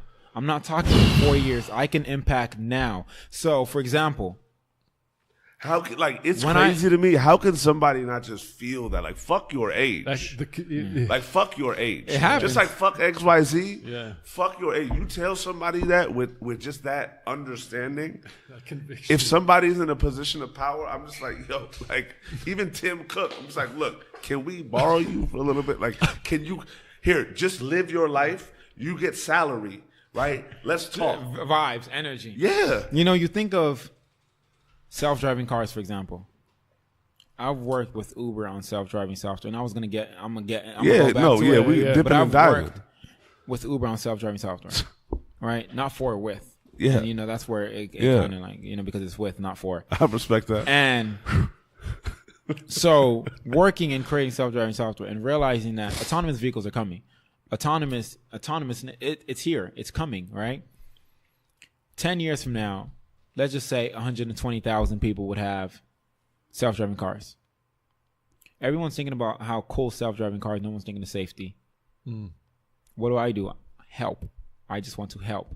Create software that can basically do evasive maneuvers in the event of, for example, Stop. It realizes. I'll show it to you. Yeah. It realizes no hands are on the wheel. We're gonna be here. Like, I'm glad you don't sleep because Yeah. I sleep Oh, like yeah. a fucking bear. But this is gonna be one of those nights where I'm just like this. You know, so the way the software works is you're in a self-driving car, right? Or you're in a car that has convenience features. So you have both hands on the wheel. It checks your posture, and you're in tune, right? You're in full control. Yeah. Right? So you're in full control. You're just driving your car.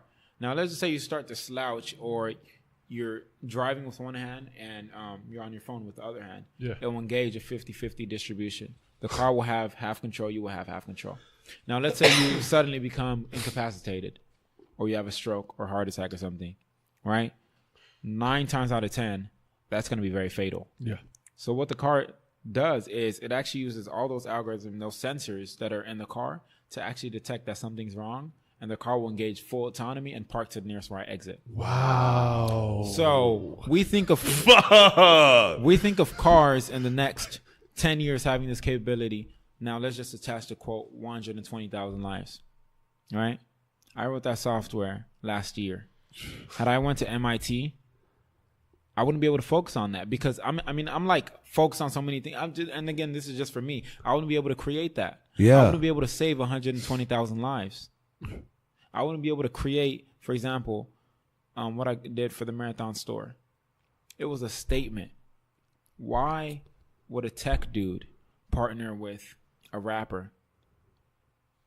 It make it was a statement. I had I get like 200 DMs a day, bro. I had like at least 5 people, literally 5 people. It almost brought tears to my eyes. Like 5 people DM me saying I was literally about to go kill somebody. And then I saw your story. And it gave me a whole different outlook. At least like 5 people. Yeah. And then everyone like inspiration. It inspired and sparked the whole generation to think differently and reach higher. Like my whole purpose is just to get people to think for themselves. Yeah. Create for Imagine a world themselves and where everybody had that purpose. I mean, like Like and everyone like does have a being purpose. you, right? Not like even looking at your mind and not saying, how come I can't be that? Anybody can be whatever the fuck they want to be. Steve Jobs said something, and it's like probably one of my favorite quotes. He says, the moment you realize that every single thing in this universe was created by people that look just like you and are no smarter than you, then you can control it. You'll realize that if I shove this box and it's literally going through something, if I shove it, it'll pop out the other side. Or if I poke something, something else will pop out the other side. The moment that you understand that, you can shape your destiny. You can shape your future. Wow. You're in full control of your destiny. Facts. That's what people like. People don't understand. Like you are in full control of your destiny. Why do you think people don't understand that? Generally, are aware of that. Like, Correct, because we also live in an age, like a very heavy entrepreneur age right now. This generation that's happening. There's tons of motivational quotes. There's tons of entrepreneurs. There's tons of ideas. There's tons of innovation. All this is like very prominent in the age right now. Why do you think there are actually so many people that are not aware of these things or not thinking of or don't quote unquote see it? Yeah, I think it's actually, essentially one reason, right? From birth, from kindergarten, we're instilled with something, and they tell us that they don't instill us with it or whatever, and no one really talks about this. And that's the very same thing I said before. We're not from kindergarten. We're told things are your fault, but they're not fully your fault. People need to understand that you're 100% in control of yourself. You're 100% control in your own destiny. So, for example, I'm just speaking freely. Yeah, absolutely. For example, I don't care what religion you are. I don't care what belief you believe, whether you believe in the frequencies, you believe in God, you believe in Allah, you believe in Buddha, anything. Yeah. It's just the way the universe works. It's a combination of two things. It's a combination of two things. It's a combination of will and your belief. Right? Whatever that belief may be. It's a combination. That's a universal code of how the universe communicates. It's will and your belief. Now, your belief can be anything. That's your personal belief, but it's a combination of two things. So, one thing I can say for sure, without doubt, no matter what religion anybody in this room is, or any religion anybody on this earth is, or any belief, if we all looked at this cup and we all prayed or we said anything, cup move 2 inches to the left, the cup will never move. Because we haven't committed, we haven't done the will to move it to the left. It's a combination of two things, and that's what people don't understand. We're instilled a sense of, not taking full control. You need to be the driver. Take full responsibility. Feel every single fucking thing. fiber and thing, and then attach your belief to that. Do you think part of the reason people don't do that is because of fear of maybe like security, fear of the unknown, fear of this worked always. I've seen it for generations. This formula worked. This formula of life worked. Going this other way is the unknown, and I don't want to do that. I think it's fear of being fully responsible for oneself. Ooh. That's honestly people's biggest problem. The fact that I can do something, and if I didn't do that correctly, I know that I was fully responsible for that. Yeah. It's scary. Yeah. Literally. For real. It's what? If I do not do this. Basically, Tony Stark. Let's go back to him for a little bit. Let's go back to Tony. Tony Stark was fully responsible for whatever would happen to him. Right? He realized, even that I forgot his name, the dude that helped him out. It's not coming to my mind right now. But even though that was essentially his, and escaping and everything was his, his belief and everything, right? If he had just fell back and said, for example, the frequencies will align, or God will save me, or whatever, what would happen? It's a combination of two things. You need belief. See, belief is a driving force. You need belief. Yes. These are just different platforms. Just like we have different platforms to create. Yeah. Belief is your driving force. In combination, it's literally an equation. Just like you have E = MC squared, you also have belief. It's For real though. You know how I measure my days? I don't measure my days in time. Fuck time. Time was essentially man-made. Why don't we have 1,248 hours? Right? We created hours. We created minutes. For example, we created the universal way of thinking, of understanding, right? Yeah. We're told that that's a tree. And we all believe it's a tree, but it's not a tree. That's what we call it. It's a Dorito, my man. For example, Bro, it's an ostrich, you asshole. If it had been instilled that was the ostrich, that would be think about it. Ostrich. It would literally, you get where I'm coming from? Absolutely. It would literally be an ostrich. So we're literally having a universal language of understanding things, and that's essentially the problem. You're right, though. And when anybody else defies that universal language, for example, if I said that was an ostrich, I would be an outcast. You'd literally be in a mental asylum. Literally, that's an ostrich. I literally see an ostrich. What if an ostrich was a tree? See what I mean? It's like that's the thing that people don't really think about. Imagine if this cookie was really a banana. So I feel like I want a banana right now. Literally. And that's the problem. We're all, we're unified in the wrong things, and we're apart and like I don't even know how to explain that. But yes, I feel like full accountability is things that people are scared of, and full accountability should be something that more people should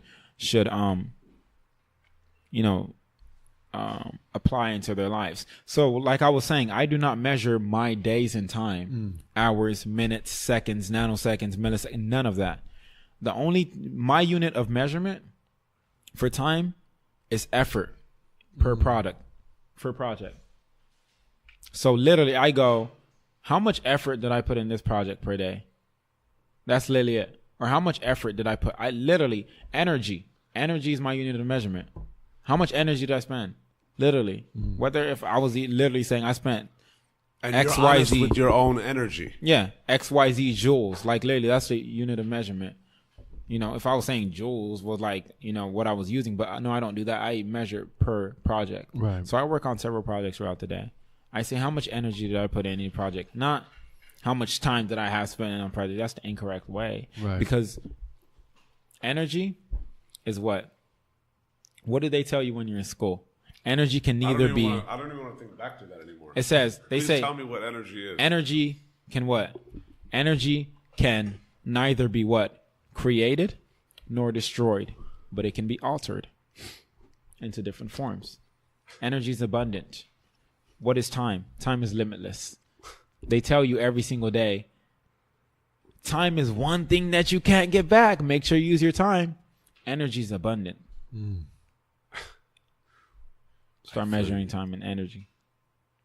Like legit, it works. For real. It helps. For real. Like legit, like things just change when you start measuring things in energy. Because to be honest, like energy is a far more immersive and honest way of looking at it if you're really doing that. Like, what the fuck does your 3 hours mean if you were like, you spent 3 hours doing that, right? But you finished 17 bags of Doritos and you got 2 Netflix or shows trees. Exactly. Yeah. While working on your ideas. You're on Instagram for 2 hours. Yeah. Your energy expunged was an absolute fuck you. It's not even a zero. You know what I mean? But what is time then? But if you look at it like energy, time. It's like just time. Blow my mind up. We live in time, right? We live in time. We're 3-dimensional. We live in time. Time to us is something that operates within us. We don't operate out of time. For example, let's just say in the 4th dimension, time is literally like walking across streets. What if I wanted to go back to 1960? That's 4 blocks down. Yo.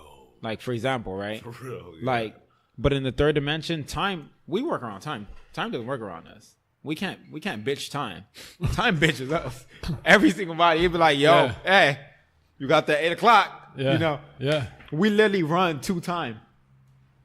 What if in another dimension, time ran to us? We could go and come to and fro very easily. So these are things like I think about, and I sit down at night and I form equations using science and stuff, and I think, why are we so limited? Like,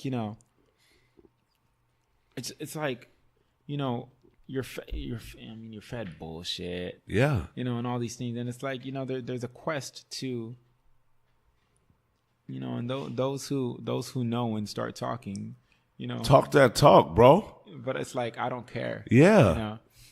It's like, whether there's like one person tuning into this right now or 1 billion people, it's the same message. Absolutely. You know what I mean? Yeah. And like, that's what matters at the end of the day. And we live in a generation where you can leverage, just like so much. It's like, the people want to be heard now. Everybody wants to be it's heard, just bro. a lot of people that are essentially, quote unquote, leaders, you know, because it's like everyone's really a leader. It's like let's just put things in full effect.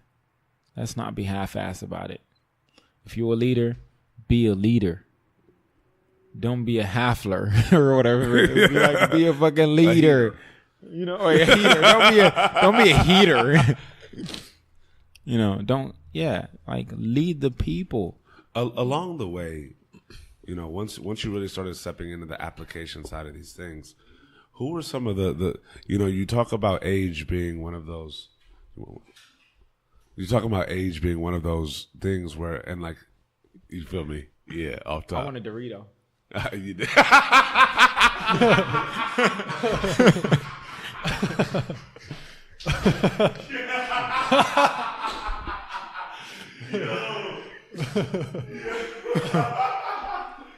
used the graphic card for that one. You know what I'm saying? That shit was... That was fucking brilliant. Shout out to your Dorito. Isn't it delicious? Right, you go Scrumptious, right? Scrumptious. Frito-Lay.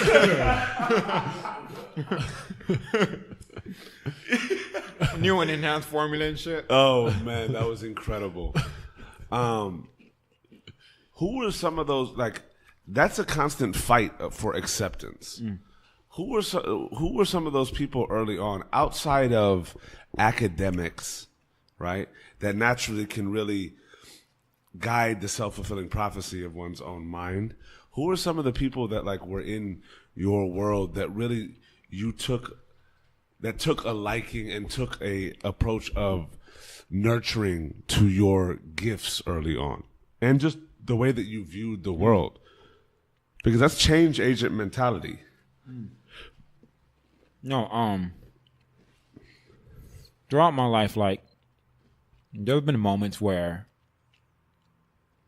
I have multiple mentors. I can't even name all of them. Yeah. That's how many mentors I have. Because, see, my generation, right? Like I said, we're ticking time bombs. What we need is experience. What we need is understanding of how things work. You need to understand the past to create the future. Mm-hmm. Not everyone understands the past. Absolutely. And that's why they're stuck. They don't know what to do next. Do you know the real reason why no one knows the direction of social media? It's not because it's never happened before or anything like that. You don't understand the past. So you have, for example, even with telephones, you literally have kids that don't even know what the fuck a pager is. Yeah. For real. Why is it that, for example, in history class, right, it's the same fucking shit every single year for 500 years? We have not evolved. Car, 50 years ago. 50, I'm not even going back. Yeah. 50 years ago. Yeah. Car now, big ass fucking difference. Absolutely. House, infrastructure, 50 years ago. Now you got houses with fiber optics and shit. Yeah. Big ass difference. Health, everything. Education, the fucking same. Why? And like I said before, there's no full accountability. And kids aren't even instilled in that. I mean, parents don't even have that to even teach the kids. So all these kids are waiting for the education system, for STEM curriculums and everything, which we all know is very bureaucratic. Mm-hmm. And this is what happens. Then I go on, and I'm 15, and I start working for Google. And I see kids coming from Yale, Preston, Harvard, and now get hired with perfect scores and everything too. They waited on the curriculum to teach them programming, when programming is something that's like, you know, ever evolving. You need to be up to date. Yeah. And what do? You know what I mean? So it's like I'm taking all that skill and all those like I've recently started a nonprofit called Able. And Able is going to be a central hub, right? It's going to be a creative hub, a 24-hour creative hub where you can come in and work on groundbreaking technologies. So the way it works is it's incentive-based learning. So what the fuck is incentive-based learning? Talk to them. So incentive-based learning is leveraging all the things that, especially this younger generation, this generation in general, wants, which is, you know, instant gratification, instant results and all that stuff, and using it to channel their inner creativity, their inner intellectual ability to do whatever, right? So the facility will be about like, you know, like from here to over there. It's going to be Just fairly say like wide. fucking 18 of these. Like, Yeah. you know what I'm saying? It's going to be like 18. 500 of this space right here. Yeah. And, you know, basically the size of like the Staples Center Yeah. or some shit like that, right? And there's going to be different rooms. So there's going to be a 3D printing room. There's going to be an art room, kitchen, all these different things. And we're going to strategically align and partner with companies that provide us with material. So shoes, all those things. So the way that the program works, you apply and you fill out a survey. Now, I have an org chart, right? I created this org chart about 3 years ago, and I've been working on it since. It's almost complete now. On this org chart, which I'll show you, you'll see basically all the fields that I feel like are very necessary, like transportation, agriculture, housing, energy, you know, communication, Yeah. filtration, like just so many different things. And we've tailored curriculums to each of those things. Wow. So you come into the program, you fill out an essay, you do an essay, tell us why you want to be in the program, and then you also fill out a survey where you deem fit. Based on a combination of your essay and where you deem you'll be fit, we'll place you somewhere. If you're not comfortable where you're placed, you can file a petition, and, you know, we can remove you around. Right? So it's very structured. Now you come into the program, you get an ABLE shirt, you get a wristband, you get a card. Now this is your ABLE card. And we have our currency called ABLE credits. So what the fuck is ABLE credits, right? You come into the program, and each room has a security lock that you would swipe and you would enter your code. That's your unique identifier. Every student has their unique identifier. Unique identifier is used to accumulate ABLE credits. How do you get ABLE credits? You go in these rooms, you spend time doing what the room is designed for. So 3D printing, you go when you 3D print, you accumulate a certain amount of credits. You go in the kitchen, you cook, you accumulate a certain amount of credits. You come here, you read for a little bit, you accumulate credits, and those credits can be applied for gifts. So for example, I'm in this program just because I want a fucking pair of Yeezys. Right? Damn, mama ain't gonna give me no. I could go, let me learn how to make this. I get that knowledge. And now it's like, I go somewhere and it's like, damn, I really wish I could do this. Oh, I mean, I've been 3D printing. Wait, why the fuck are you 3D printing? Oh, it's just like some dumb program I go to or whatever. But you know how to 3D print. Yeah. That's something that someone Leagues beyond. you would never be able to do. Create 3D models and stuff like that. For example, like a kid in the hood to do something like that. But on the other side of the spectrum, your mother is a single mom who can't afford to get you a MacBook Pro. But you need it to be able to but you need it to be able to program or do whatever. Come into the program, you learn. Obviously, the metric system is going to be, you're going to have to accumulate more points. You accumulate those points, you can go to the student store and literally redeem a MacBook Pro. Incredible. So that's the way the program works. What kind of is this? This is for kids, like youth? No, it's actually for the millennial generation. Our age is from 13 to 30. Wow. That's literally. Can I apply right now, even though I'm 30, and just like I mean you guys are good. You guys are welcome to like come vibe and check out the facility. I'll get like the reverse fake ID. Yeah, you'll see me stacking these ABLE credits though, and it will work. You know why? Because someone who's in the generation developed it. I know what my generation wants. You know, and I fall like in the I'm not Generation Z. Generation Z is like 13-year-olds and stuff that were directly born into like technology. Right, yeah, right. Like literally, they were born into came out the womb with a fucking iPhone in their hands, with like Facebook and shit games. like that. That's the new babysitter. The iPhone. Yeah. I'm like the last of the 90s. I'm 97, and I'm like the last of the 90s, like the 20-year-olds and stuff like that. And you know, those are like, you know, the way I think of it. I met this guy before, and he's, you know, he's actually like a mentor, right? And we're talking about the Great Wall of China, and I want to go visit the Great Wall of China. Those Doritos, huh? Oh, no, he just got a banana. Pass me a Dorito. And we were talking about... Thank you. And we were talking... These are real good. They're crisp. And we were talking... Oh, I need to cop me those. And we were talking about the Great Wall of China, right? And he was explaining to me that he went to the Great Wall of China, and the steps, even though there's a lot of steps, the steps are literally concaved because people have walked it that many times. Wow. But then he goes on to say, that the Great Wall of China, the first people that built it never finished. And that's all he said to me. So I go and I'm thinking, the first people that built it never finished. The first people that built it never finished. And then it hit me. It's like, oh shit. I get it. I get the purpose of life. The purpose of life is not to finish. It's literally not to finish. For real. It's to start, inspire the second generation to keep doing what you're doing, improve. So literally, that's infinite. Yeah, and that's infinite. The people that laid down the first foundation for the Great Wall of China, they knew they wouldn't finish, but they knew if they put enough effort and belief, instilled a sense of belief, that the future generation that would work on it would be inspired, and they would inspire and inspire. And now look, we have the Great Wall of China.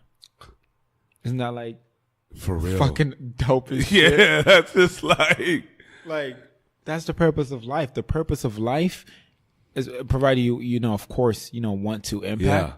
It's not to finish. It's just to execute enough by putting effort to impact another generation. Absolutely.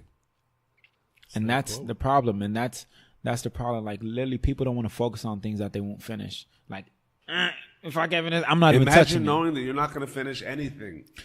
Think about humanity, bro. If we all thought like, especially because it could also be used in a negative way, right? But think about if we all thought a positive way, like we literally see the other thing. Majority of the time, all right. For example, if we're making a cake, and I say, "Yo, I need you to help me build this," but like, you're not gonna finish. We might not finish it because you have work right after. But the kids are gonna enjoy it. Yeah. You're like, what the fuck? I ain't getting none of this cake. Is that what you trying to tell me, that I ain't getting none of this cake? Then I'm gonna do it, but I'm not gonna put my full effort into it. I'm gonna do a sloppy ass job. Yeah, you know what I mean? Right. But it's like, think about it. If everyone like thought was like, I'm gonna spend time. I'm gonna take 2 hours just doing the icing. Doing the icing, like styling it for these kids. Bring that human being over here. You know what I mean? Like that's see me bathing in icing, and that's me. I've never sold any of my technology, ever. I've never sold it. I could be freaking I could be in one of those Silicon Valley homes, chilling on $1 million house right now. Especially with my, I could be fucking Instagram, the search algorithm. You have 4 buttons. You have the home, you have the discover shit, you have the search, and then the search. That button and everything in its entirety is my algorithm. Wow. I use that every day. Fuck. Facts. You gotta go look up Iddris. For real. For real. Go use that fucking search button immediately. Yeah. So I'm gonna leave that at that. There's so many other things that I've left my footprint on. See, and it goes to show based on how many. Like, I'm super excited to see the blueprints and the org charts and all these things, because for someone to have accepted the fact that starting is really finishing, right? And finishing, there's no end, right? In that you can really put your mind and your energy to all of these things, and regardless of how little you spend your energy with them, that they will be, that we will take care of it, right? And we is the collective us and those that come after and after and after. But I want to ask you this: how do we build that community of people that truly believe in that, and also build bases in which impact can not only be felt, but the grasp of it can be opted into? You know what I'm saying? Because all of these things that we do in terms of understanding their importance when we think of the human behaviors and their application, Like, how do we apply that in terms of thinking of just societies and bringing that together for the collective? I feel that's a dope question. I feel like one of the most important things that we collectively have to work on is communication. Facts. That's like our biggest hindrance. I couldn't agree with you like more, literally brother. as a race. Yeah. You know, like literally Open communication. open communication and vulnerability. Absolutely. That's why I really like when you mentioned that. I was like, that's our biggest problem. People have a fear with vulnerability. Yeah. We think vulnerability is weakness. Yeah. When in we really reality, do. it's like Yeah. I was watching footnotes from Jay-Z stuff, Uh-huh. and he was like, some of the most biggest people I've ever met in my life have been like the most weakest ones. You know what I mean? Yeah. It's like you need to be vulnerable to. You can't talk about changing the world and impacting and all this shit and not be vulnerable. Yeah. There's no way. There's no way. You can't talk about See, here's the thing. Here's the difference between an invention and innovation. An invention, to me, is not even impressive at all in the slightest. You know what an invention is? An invention is anything that was created for one purpose only, and that was to assist the creator. Right? Facts. Innovation is anything that is produced as a result of wanting to help the masses. That's literally it. For real. That's simply put. For real. We're focused on innovations. Yes. Fuck inventions. Absolutely. And I feel like it starts so much earlier than being able to apply learn things and even the exploration, because imagine a foundation of children to understand that, look, like, it's okay to be vulnerable. It's also okay to feel the way that you feel right now. If you look back, think of this. You went back 50 years on cars and 50 years on homes and infrastructure. We can go back everything, agriculture. Let's take humanity back thousands of years, right? These fears of failures, these choices and decisions, these adulterers or these innovators or these minds, that shit's all the same. Like, we've come this fucking far and we're still sitting here fearing of failing. Yeah. We've come, societally, we've come this far. We know that doing this, that, and the other will lead to that, or the higher likelihood of that happening, and we still be putting ourselves in that position. Mm-hmm. Where is human growth? Where is being able to, instead of thinking of, like, imagine how boundless technology and all of these levels of efficiency and all of these ways of thinking and operating and doing things that are literally going to move global societies could be if the people within these worlds were taught that type of freedom internally from the onset. That's the problem. Like, like I talk all the time. I'll talk to my mom about this. Like, I'm raising my kids completely differently. Yeah. You know what I mean? What religion will my kids have? Whatever they want to believe in. Yeah. Because it's belief. Have your belief. You should have. You definitely need your belief. But whatever that belief is completely up to you. Absolutely. Execution, whether it's education, all these, I mean, they're definitely not going to public school or nothing like that, but it's like, understand how the world works. Understand that very thing that Steve Jobs said, which is, once you understand how the universe works, you understand that if you tap something on one side, something pops out the other. Understand that knowledge, and you're good to create. Of course, that can fall in the wrong hands, but that's life. Anything, though. That's life. There's good and there's bad. Yeah. That's just like, that's not gonna see. Human nature is not. The problem is we hold people off for fear of the bad. then that's why I go back to the communication. And you can't tell someone, I'm going to teach you this knowledge. Here's the problem. And that, like, a lot of people like actually don't understand this. And this is like actually what I've realized. You don't tell someone, I'm going to give you this, right? But I'm going to give you this. Please don't use it in the wrong way. You don't tell somebody that. No. They probably, for all you know, they weren't even thinking of Yeah, for real. And now they're only thinking of that. And now you're only either thinking of that or now you know that's an option. Yeah. That's the problem. For real. Yeah. Why can't we just be? Why can't we just give? It's like no buts. Like, even imagine, like, and we've kind of touched on this aspect like a bunch of times on this podcast, like just in the natural history of the podcast. It's like, imagine if your parents told you, look, there are drugs. They do this. They do that. This is why we think they're bad for you. At the end of the day, it's your choice. But if you're going to partake in this, I'd like it to be with me first. In a safe environment. That literally natural deviousness that we all have, or that little rebellious in us, evaporates. A parent's fucking literally communicating with their child. Like the father that literally beats down on his daughter to never have a boyfriend, or like, you're not going to do this, or dad's going to really like whip up. She's giving head in the 5th grade to see what that's like. Yeah.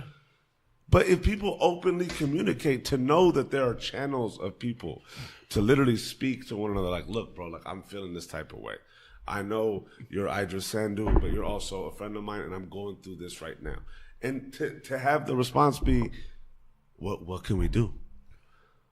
Just open line. Imagine if we're just all free of all of these things. That's the thing. I think one of the biggest things we struggle. Look, we're saying we have to better communicate, and we have to be vulnerable. And people are going to listen to what we're saying, and they're going to go, okay, how? Like, what the fuck does that really mean? Like, how do you wake up and just be vulnerable? How do you wake up and communicate better? What is the application? Because a lot of shit stops right there. It really is accepting that responsibility, man. Like, it's that, because like for real, this what's going to happen most of the time. You tell someone, be vulnerable, whatever, and they go, how the fuck do I just be vulnerable? When throughout, then they start, when throughout my life, when throughout, blah, blah, blah. Own it. Own it. And let it evaporate. You are in full control. Like, honest to God, like, how do I know this? Because I've been in fucked up situations. For real. And I don't hold anything today. I can sit down with him today. You know, I mean, it would be out of respect, respect like my mom and stuff, not to communicate. But it's like, I could sit down with my father today, and it would be all good. When you let hate control your life and dictate, you don't get anywhere. You don't. And fear. It would be a contradiction to say, I wanted to change the world, and I couldn't forgive somebody that did something to me. That's the biggest contradiction. Wow. You can't change the world. Hey, that type of ownership, though, bro. Yeah. Because even think of like Steve Jobs and his daughter, and the life that like. Look, everybody has their demons. Mm-hmm. That doesn't need to demonize their history. But for the fact of someone of your stature at such a young age to be able to completely be like, look, that level of openness with oneself, that level of like literally ultimate being by not existing, right, is something that's completely profound. And it can really only happen if you experience these things. Like, to be able to be open to experiencing. It's like life happens to us. We experience it, but we just have to be able to see it different ways and be able to communicate. When you talk about you looking in front of the mirror, having that conversation with yourself. Yeah. One of the hardest things to do, right? Look in front of a mirror and like talk to yourself, because you can't lie. Because you know it, right? Yeah. No one's around anyway. And it's crazy. You can't lie to yourself, but if somebody says, what'd you say? You could literally lie to them and be like, yeah, I'm on it right now. And I looked at my shit and I smiled. Woo, we on. But your inner self is just like, you know yourself better than anybody. Anybody. So, but it's taking that. It's taking you looking in front of the mirror and then that person and applying it when people are around, right? Off top. And there's I think why... and I'll talk about just even personally why it's been hard to be vulnerable at times in life, is because it is a perception, but it's like your fear of being rejected by people, your fear of like how people are going to look at you, your fear of like, am I really cool? Like, am I okay with not being cool? Yeah. Am I okay with having flaws? Am I okay like not knowing the things, or not even being the person that I've fucking created for the world, but that's not the same person that goes to sleep at night. You have to change The perception of that. who you Yeah. are, and then like accept that, which is really hard, because the thing is, all those things are going to happen. Yeah. You will experience rejection. Yeah. You will experience That's a not freedom feeling to cool. know that. You will experience all those things that you fear. They will come. But it's how you deal with that and accept that through that process where I think you can work to become vulnerable. Factual. No, absolutely. I you know, Swish. that's it right there. That's for like, real. he hit the, you know, but it's For like, real. you know, it's just, you know, and it's like, it's hard because we live in a different generation where it's like, you can preach and tell people like, you know, it doesn't matter what people think of you. At the end of the day, they'll be like, yeah, that's true. But when they go home and they look themselves in the mirror, what will they think? We seek gratification in others. Absolutely. It's human nature. Yeah. Absolutely. That very person that will be a family member. You know what I mean? Yeah. It's like, it's not an easy concept to adapt in life, but you know, it's something that I trust when you fully just apply it and you live for yourself. Live for yourself. Don't live for your mother. Don't live for your dad. Don't live for your spouse. And this is, again, that goes back to the be humble shit. Yeah. Fuck out of here with that shit. Yeah. When you live for yourself, Real. not in an egotistical way. Absolutely. When you live for yourself, it's then that you're free. Let's think about it.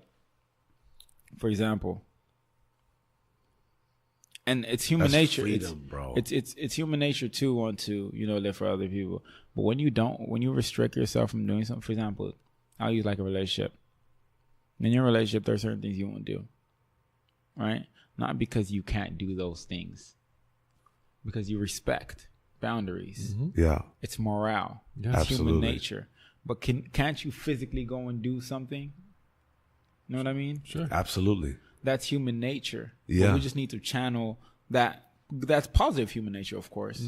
We just need to channel those very things that we believe in those contexts with different things as well. Absolutely. You know what I mean? And That's they're like, all applied differently. Yeah. You know what I'm saying? so, you know, it's like, you know, we're like the most beautiful creation. For real. Like a I legit. feel you. You know what I mean? I'm literally like Like- crying internally just thinking of how beautiful No. conceptually. Yeah. Like the human brain is like the Our fact ability, man. that we could communicate. No other animal like Yeah. can communicate the way we're creating right now and form like deep relationships. You know, like I mean, like for example, dolphins are smart as fuck. As fuck. You know what I mean? But can you be like, oh, you get that too? like my nigga, I was thinking the same exact shit, For bro. real. Like, they can't do that, you know. They can't. You know what I mean? Roll up next to one another. What's up, fella? I haven't seen you in ages. You looking crazy right now. Yeah, y'all good? You know what I mean?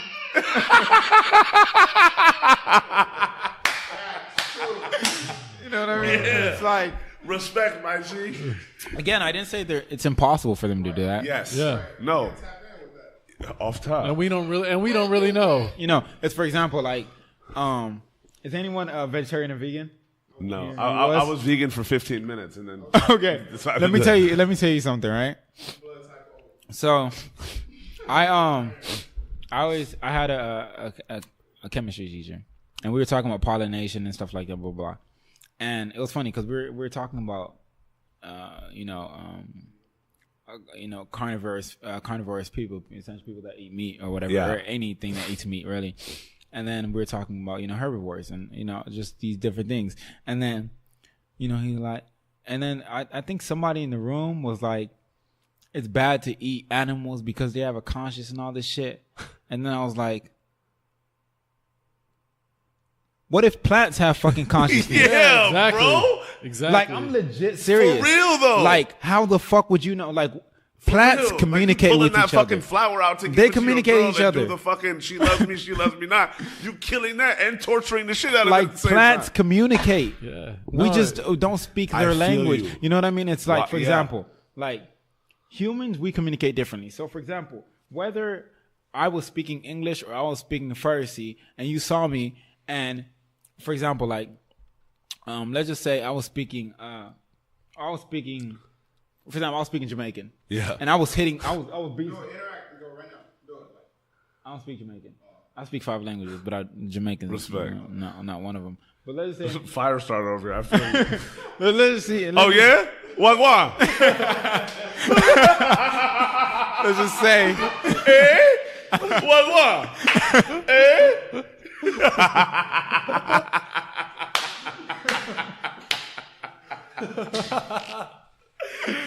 I'm so dead. His facial reaction was so accurate. Oh shit. But yeah, like, so whether he was doing that, right, we got the message. Yeah. You know what I mean? But it's like, with plants, what's the language? What's the universal system? Yeah, we How don't know. We don't know what's their communication. What if they cry? What if their tears are equated to happiness? We would Imagine never that. know. Like, Whoa. we don't understand things. Like, you know, We're so quick to label shit. that's the problem. And I feel like that's the biggest hindrance. It's like the communication thing. And we label, and then we expect every single person to understand things the way we were. So, you know, when I was growing up, I used to get so frustrated when I was misunderstood. But then I learned they're not meant to understand. You're meant to convey a message. That's it. That's the end of that statement. You're meant to convey a message, not for people to understand or for people not to understand. You're meant to convey a message, period. Absolutely. Those that are impacted by it positively will be, and those those that who aren't- have a view against it won't. You can't control that. That's it. Like, literally, I'm here to say I want to help. You can take my offering or not. I just want to help. Facts. You know what I mean? That's literally it. Like, we should stop looking at things linearly and start looking at things bilinearly. You know, and that's the problem. We don't look we don't look at things one way. It's like one way. And I'm a Taurus, so I know this, like, you know, one way thing. But it's like, I never, to be honest, like, I'm a Taurus as well, yeah. But I've never understood, like, the dominance of these horoscopes. Like, you telling me that every motherfucking Virgo that was born on this date at this time with the fucking sun sign and the moon sign, the motherfucker. no, I never take it that deep. No, yeah, but like a motherfucker in Wyoming and a dude in LA and a dude in New York and a dude in They're the fucking same exact type Mombasa of- are financially are in the same scenario, fucking relationally or, you know what I'm saying? Like, Yeah. no. Nah. But you know what I'm saying? Like, for the sign of a Taurus is stubbornness, right? Absolutely. But now you think of just, you know, this is the thing. Why would you want anybody else to think exactly the way you think? For real. For example, literally. What type If of fucking every- community is that? No, literally, if everyone thought this very exact same way you thought, you would go insane. Insane. Yeah. You would You'd literally be go insane. conditioned Well, to there's just no- fucking pure nothingness. Well, the thing Like, is that literally, you'd be there's- like, do I even exist? There's You'd be no like, yo, you Where's good? my shadow? Where's my shadow? Yeah, at? for real. well, there's You know no what I mean? communication. There's What no is still spinning around here? Let me know we real right now. but at that there's no communication. There's no reason to. Yes, true. It devoids it. If everything was the same, that devoids communicate. What are you communicating? It's noise at that point. It's like yo, what's up? You're like, I know. Literally. Yeah, because I am you. I think just like. I am me. What's up? I mean, it literally would not make sense. Like, I it know. literally wouldn't make sense because before you even say, for example, if I say, hey, what's up? And you said, I know. And then I might thought, what do you mean I know? You could simply say, I know again. Yeah. And then you could say, I know you're thinking why I'm saying I know. So it's like you would drive. There's no communication. bro. There's no Like, communication. Because you know what Yeah. happens then? If every single person thought the same, then that infinite universe thing I was talking about becomes a reality. Show, and it's echoing. And it's echoing. That shit would literally drive you crazy. Just like the way they say silence can drive you crazy. Yeah. Everyone thinking just like you can drive you crazy. Yeah. Yeah. Like, Because literally, like, at that point, who the fuck are you? Yeah. Well, who are and- you? I'm you. Just like, Yeah. what movie? Was that Rush Hour? Was that- What?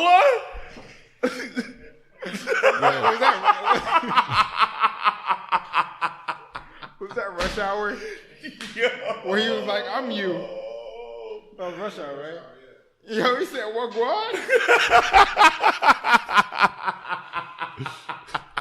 Yo, that was so accurate. You got that on camera, bro. That could be like a meme, bro. Like,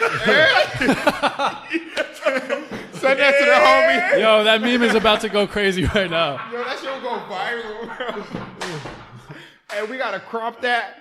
We gotta like push that out. We gotta do Instagram ads. Push that shit out. This right. Wah. Like, yo, that would be like so lit, man. That would like be so freaking lit. Oh man. But yeah, yeah. So like, my story. Like, so after, doing the whole Northrop Grumman and Boeing and Raytheon, all of those things, then I went to Google for a little bit, and then at Google, then I started coming up with, and I think this was like, 15. Okay. Then I started doing. I just got really, really, really fascinated by 3D spaces. The slicing thing started like at like 9-ish, 10-ish, around that same time. But then just a 3D object was very fascinating. So then I thought, well, if we lived in a 3D space, what if we could create another 3-dimensional space in 3D space? Right? So then I started thinking of augmented reality and virtual reality. Yeah. So if you think Back about then. back then. So VR and VR has existed since like the 80s, by the way. It's old.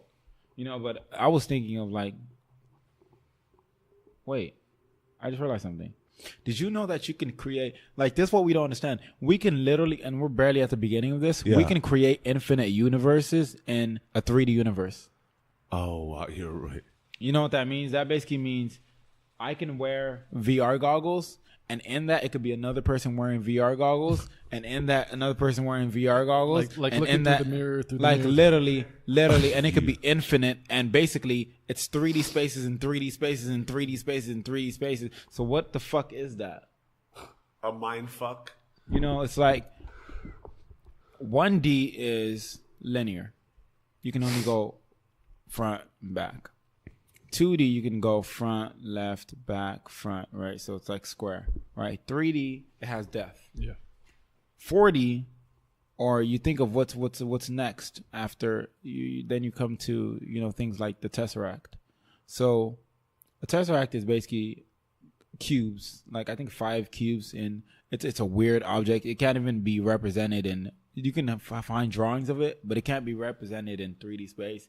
It basically looks like a cube and then a cube on each side type shit. It's like weird, but it's like it's real wild. But those for example, when you think of like For real. That was literally Morse code that I just understood. He was like, look, dope. And then and I was like, wow. I mean, you watch Interstellar. Yeah. He was traveling through a tesseract. Yeah.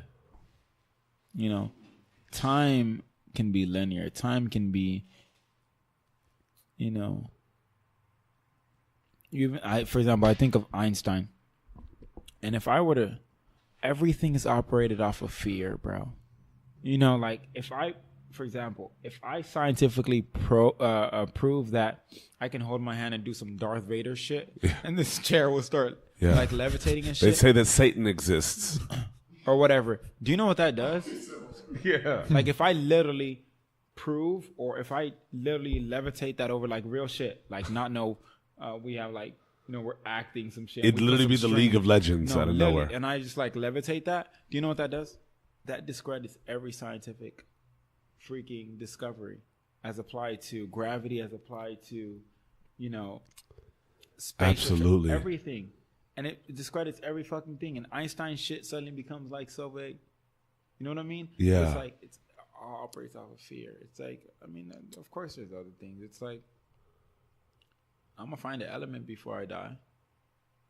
We have elements, but I'm gonna find an element and I'm gonna name it something stupid as fuck.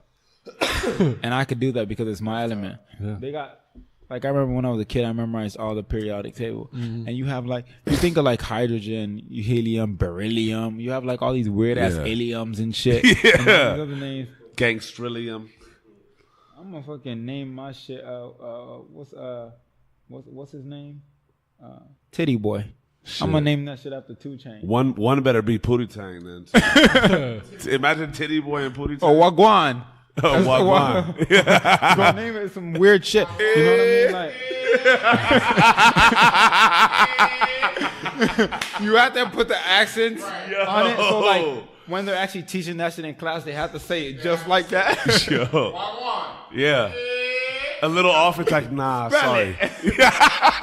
Can you imagine a spelling bee, bro? Was literally the final spell of a spelling bee? It's like we can. So you had these ideas when you were going into Google? Yeah, I had those ideas going into Google and stuff. And you know, a Google Cardboard. I don't know if you heard of Google Cardboard. No. It's basically the affordable Google. It's literally cardboard that can be expensive. Oh, the glasses. Yeah, I was like, when I came up with that idea, you know.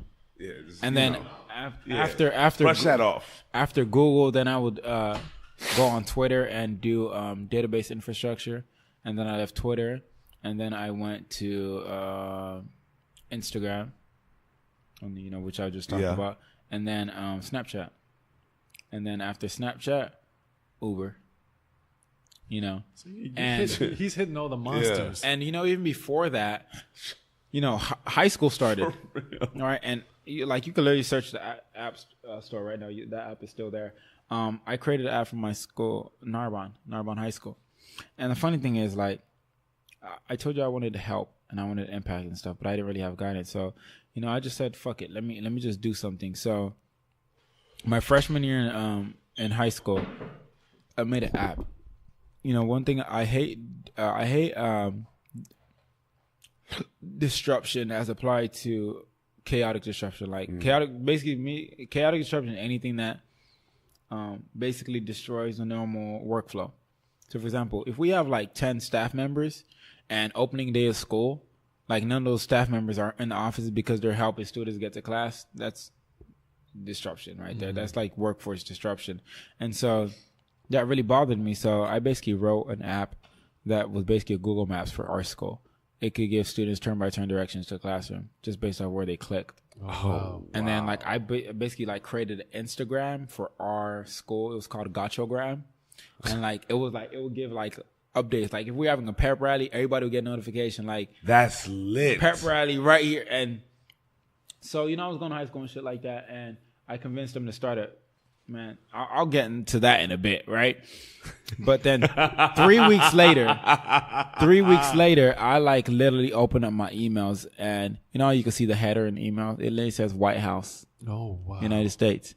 So I'm like, oh shit, because I had met up with the board, LAUSD, the school system for the app, and they're like, how the fuck did you make this, blah blah blah blah and shit like that, security threat, da da da da. Wow, like, is it really a security threat, or are y'all trying to get my organ? Y'all trying to press something? We want to inspect your code and shit like that. I'm like, no, see, I ain't no kid.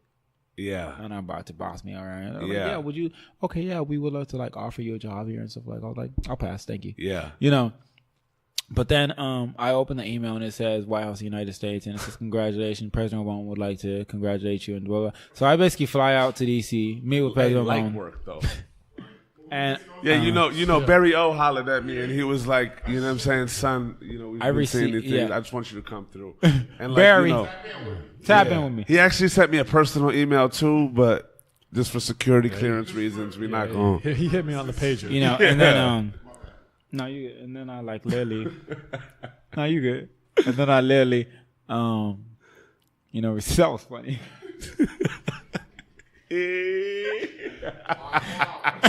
The multiple uses for that. You know what I'm saying? And then like literally, and then I literally, I received the Presidential Scholar Award.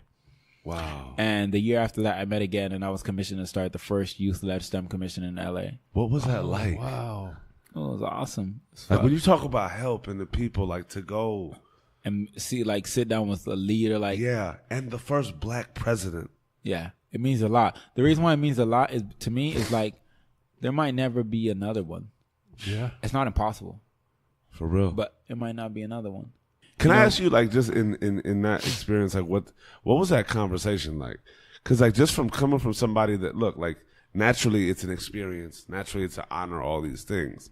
But you've been in these rooms, like, the president, that's like a pinnacle, but at the same time, it's like, Barry O, we here now? Like, that conversation. How, was it candid? Yeah. Like, There was that. yeah. There was that. Talk to me. You know, and like, we'll definitely talk. You know, there was that. There was the, you know, there were the Afro conversations. Talk, You know what I mean? elaborate. Yeah. Okay. There were the Afro conversations. Okay. You remember a while ago, I think it was like 3 years ago, the president was greeting all the NBA players. Mm-hmm. He shook each other's hand. Yeah. And then it came to, was it Shaq? And then it was one of those. Lit. But in conversation terms. Absolutely. I respect that. I want to tap into a little bit of this thing we call luck in these moments. And luck just from the standpoint of something uncertain just coming to fruition, right? And how, you know, in our lives, so many people talk about preparation and all these things, but like, one that's on a path to innovate is naturally working on themselves and their abilities on a daily basis. And there are opportunities that arise that come in which we can utilize them or not. Sometimes people are ready and sometimes people are not. And being as advanced in tech as you are, I want to kind of touch into how the whole Nipsey situation came about and what it meant for you in terms of wanting to work with Nipsey and what that was and you know how that came about and essentially why Nip to opt in and buy into that belief too, right? Because those are types of conjoined efforts that it's not just working with somebody to work with somebody because you've been past that. You were past that when you were 12 years old, right? But it's something where you, as much as he, attached to this notion, and it was something where mutually beneficial creations and experiences could be created. I think that's a super, you know, dope question. I'm pretty sure, you know, a lot of the, you know, listeners that are going to tune in are going to wonder that same thing too. Yeah. You know, as far as, you know, what you mentioned before, you know, which is the whole luck thing, that's always been like a thing. You know, I mean, like, I've always just met people, and I just knew I was going to meet those people. You know, from like Dre to Magic Johnson to like, you know, will.i.am, like all these people, just like I knew that was going to happen. So the day I actually met Nip, I told you I had worked on some software, you know, which I showed you before, and I was modifying that very software at a Starbucks. You know, there was no reason for me to go to that Starbucks that day. I don't really work. I've never really worked at a Starbucks in terms of programming there. I usually go to Barnes and Noble. So there's no reason why I should have been there. I didn't need to charge my laptop. I didn't need no fucking coffee. I didn't need none of that. Yeah. Something just said go. And so I go and I sit and like literally the cut, you know, you can't really see me just doing anything really. And, you know, I just sat there and I was programming. And then, you know, like 30 minutes later, you know, Maybach pulls up You know, everybody's like, what the fuck? So, like, you know, people start surrounding it. Oh, my God, Nipsey Hussle, blah, blah, blah, and stuff like. And I'm like, listen, Nip, you know, but I wasn't like a super fan. And then, you know, his, you know, it turns out that his daughter wanted like a unicorn frappuccino or whatever. He was like, oh, you want a unicorn frappuccino? We get at the movie. She was like, no, I want it from here. And so they pull up, you know, and she says, I need to go to use the restroom. So he takes her to the restroom, and I was by the restroom. So I guess on the way out, he saw me like doing some weird shit with my hands. Yeah. He's like, all right, cool. This ain't normal, you know. This kid's on some shit or whatever. And so, you know, he takes his daughter back to the car, and he's about to leave, and he literally comes back in and comes right to me. Wow. And the funny thing, this wasn't you being like, no, I was literally saying, no, minding my business. this was him saying, wait, hold up, I need to go back there. Yeah, he said, you're like, literally, like, I need to tap in with this kid. And the funny thing is, I text my friend, and I was like, hey, bro, Nipsey's here. He's about to come talk to me. And he was like, what the fuck you talking about? I was like, I don't know. Something just telling me, like, on his way out, he gonna come talk to me. That's literally, like, quote, unquote. I screenshot it. That's literally what I said. I was like, I don't know, but something literally tell me he gonna come talk to me. Wow. And then he ends up, you know, coming up, and he's like, you know, I don't want to, what did he say? He said, yeah, I think he said, no, I don't want to intrude on what you're doing, but what you're doing, you know, if I didn't know better, like, you a black kid sitting on Fig at a Starbucks in the cut and moving your hand with some shit. He was like, yeah, Wow. we got to tap in. Yeah. And then, you know, I already knew, like, he was a different type of rapper. Yeah. You know what I mean? I just didn't know tech-wise, you know, what would kind of be there till we sat down and we had a conversation. So, you know, he sat down with me for like a cool 7 minutes. We exchanged numbers, and he said he's going to take his daughter to the movies. And he said he would text me after, and he texted me after. Wow. And credit to Nipsey. Yeah, though. for real. Like, you have to be a certain type of person to even notice that. Because it's like Aware. And it was like, you know, the perfect timing for something like that to happen too. You know, but yeah, so Lily went to the studio Vibe that night and came up with the concept. You know, he was like, how do I fuse, you know, technology, what I'm doing? I'm like, I don't even need to go think about it. I know exactly what to do right now. And he was like, you know, how do we get started? I told him what, you know, we need to get started and everything. And then 3 weeks later, the app was done. Did you have that idea before? Mm-hmm. So I had the it. idea, and I wanted to execute it for my own fashion show, which I still am. It was a non-exclusive thing. Yeah. Like you know, it's like my tech. Yeah. Yeah. So even if you go to the store right now, at the bottom you'll see all rights reserved. Iddris Sandu able. You know, so Incredible. yeah, we talked about that, but you know, it was a really interesting thing because, you know, to answer your second part, why Nipsey? All right, he's one of those people that can preach to the masses and they understand it. You know, for example, It also comes from a very genuine place. yeah, no, it comes from a very genuine place. And you know, the thing is, like, for him to even notice that and not, traditional rapper would be like, I don't know what the fuck that, like for you to understand, like, you know what I mean? Like, Yeah. it was actually the programming that I was doing that caught his eye. Wow. Yeah, so it wasn't like, even though I had my hand stuff, like, he went back and forth looking at what I was doing. I just didn't know. Wow. So he told me, he was like, yeah, I peeped a couple times, and I was like, okay, this is something interesting. And, you know, I was like, yo, I got this idea, we can apply to it. And, you know, the app part was the easy part, you know. And then we just, like, did it. And it was great. And since then, you know, we both obviously generated a lot of buzz from that. You know, I mean, it's channeled different things. You know, we both benefited from it in different ways. You know, like, for example, like, you know, doing a Gary V video obviously would spring from something like that. Absolutely. You know, immediately. And for me, possibly, like, you know, just having the hip hop community aware of what I exposure. Yeah. do. Yeah. It's crazy about how opportunities come like that, right? Yeah. You were just prepared. You had your idea. It's funny you mention that, you know, because I like a lot of interviews I do, and then I mention that. That's like what people, they're like, so you were just prepared. Yeah. And it's like throughout my life, you know, not to like cut you off, but like throughout my life, I've always been ready. I've always like I don't know how like I just know something's about to happen, and I'm already 4 steps ahead of the game. Yeah, we talk about that a lot though. Like being prepared, it's not about like going and seeking the opportunity. It rarely happens that way. It's rarely rare. Rare. Yeah. That's on his back of his. Going and like looking, you know, people get lost in trying to look for the opportunity versus just being prepared and the opportunity seeking comes those moments instead of being ready for them when they present themselves. Yeah, I'm always ready. You know, thing was like, you know, a lot of people are like, how do you execute so many ideas a day? How do you do so many things? See, I have an advantage of being multifaceted in what I do.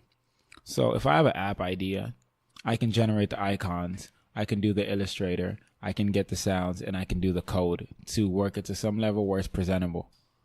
You know, it's not just meditating over an idea. Yeah. It was dopeness, man. You know, creating that concept and just seeing so many people coming. I mean, Russell Westbrook came out. You know, Vegas Jones, Emery came out. Big Bob came out. 21 Savage came out. And the funny thing is, we inspired a whole generation of hip-hop artists to think differently. Absolutely. I don't know if you heard about what 21 Savage did with Spotify. No. They collaborated to make an app. You know, his Issa line? Yeah. They basically made an app using machine learning where you take a picture of something and it identifies the object and attaches his Issa with whatever it is. So like I could scan it would be like it's a face, it's a cup, it's a wallet, different things. Wow. And that was because we did that. Oh wow. Incredible. That he took that deal with him. Wow. You know, so it's like, and you know, I'm just working on my own things right now. Like right now I'm trying to collab with a shoe manufacturer. Like I've always been into fashion, like, and I have designs for shoes and stuff like that. You know, but I'm trying to create a new concept called luxury tech. So it's a clothing concept, you know, where we can actually fuse technology directly into like fabrics and stuff without needing to embed it into. How's that possible? You know, we'll see. We'll see. I guess we'll never know. You know what I mean? Like it's one of those things. Like, we'll for sure. Definitely, you know, talk about it. But yeah, it's like, you know, like I'm on this tech shit right now. You know, fashion and art are things I want to focus on. But fashion and art aren't those things. Like you can't just walk in and say, I want to change the fashion industry. It doesn't work like that. No. Right. What do you know about patterns cutting? What do you know about patterns? What do you know about silhouettes? What do you know about, you know, fabric? Yeah. Color, all those things. Like I understand all those things, but it's like you can't just walk in there. You know, even in art shows, they specifically place things a certain way that you need to understand everything. Yeah. And you know, I want to disrupt these industries, but I want to conquer technology first. Absolutely. You need to conquer your industry before trying to disrupt another. Yeah. And that's the vessel. Correct. Right. That's the change agent. Yeah. So just like the way I'm innovating in tech right now, you know, and the reason why I use innovating is because that's what everyone else says, really. But the way I'm changing tech right now is the same way I'm gonna do with fashion, and it's gonna be equally as revolutionary. Incredible. You know, and then art and all these things. So that's coming. Like it's definitely, you know, coming. That's incredible. Yes. I want to ask you, just in encapsulating all of this, right? And in terms of communicating with our youth, right? If there was one thing, or if there was just a message that you want to give, whether it's to the nerds, whether it's to the athletes, essentially to all human beings, that have infinite potential within them. Shout out to the sirens, baby. Off top, it always happens like that. It's crazy, like the way the world works. You know what I mean? I'm a bask in it. Are you done? Like No, but what? Actually, you know what? What do you want your legacy to be? Like, if you could write that, right? And just like in your thought of it now, it most likely will change as you absorb far more of the world. But what do you want your legacy to be? You know, my legacy is to be a beacon for people to believe in themselves. That's it. You know, I don't have to be in the history books and none of that. You know, it'll happen, but it doesn't have to happen. That's an impact that lasts forever. Correct, being in history. Yeah, but it's like, as long as being having the impact and legacy be for people to believe in themselves. Yeah, that's legit. Because somebody who does end up doing so will also most likely give that to the next person. Yeah. And it lives forever.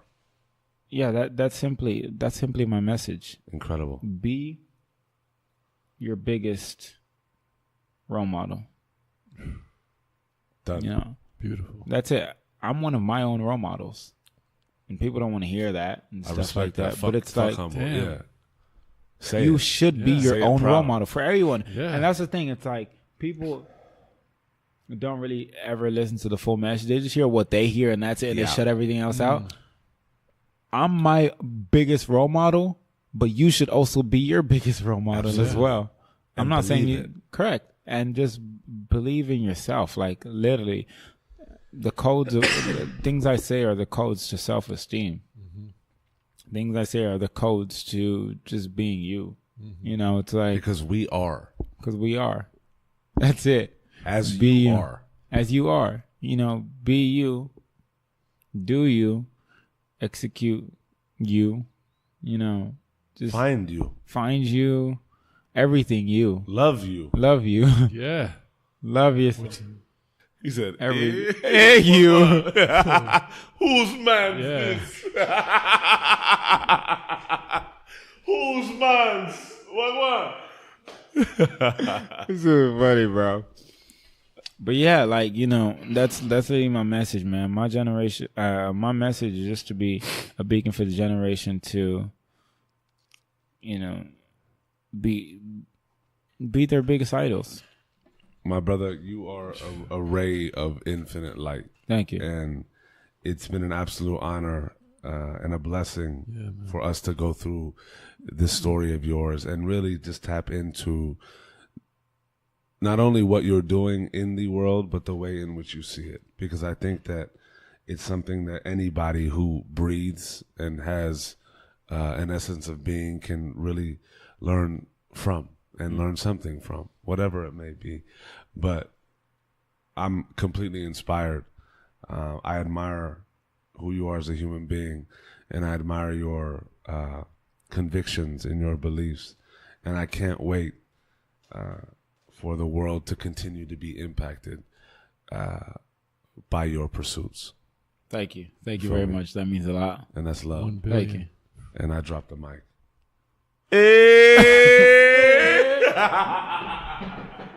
That was dope. Yeah.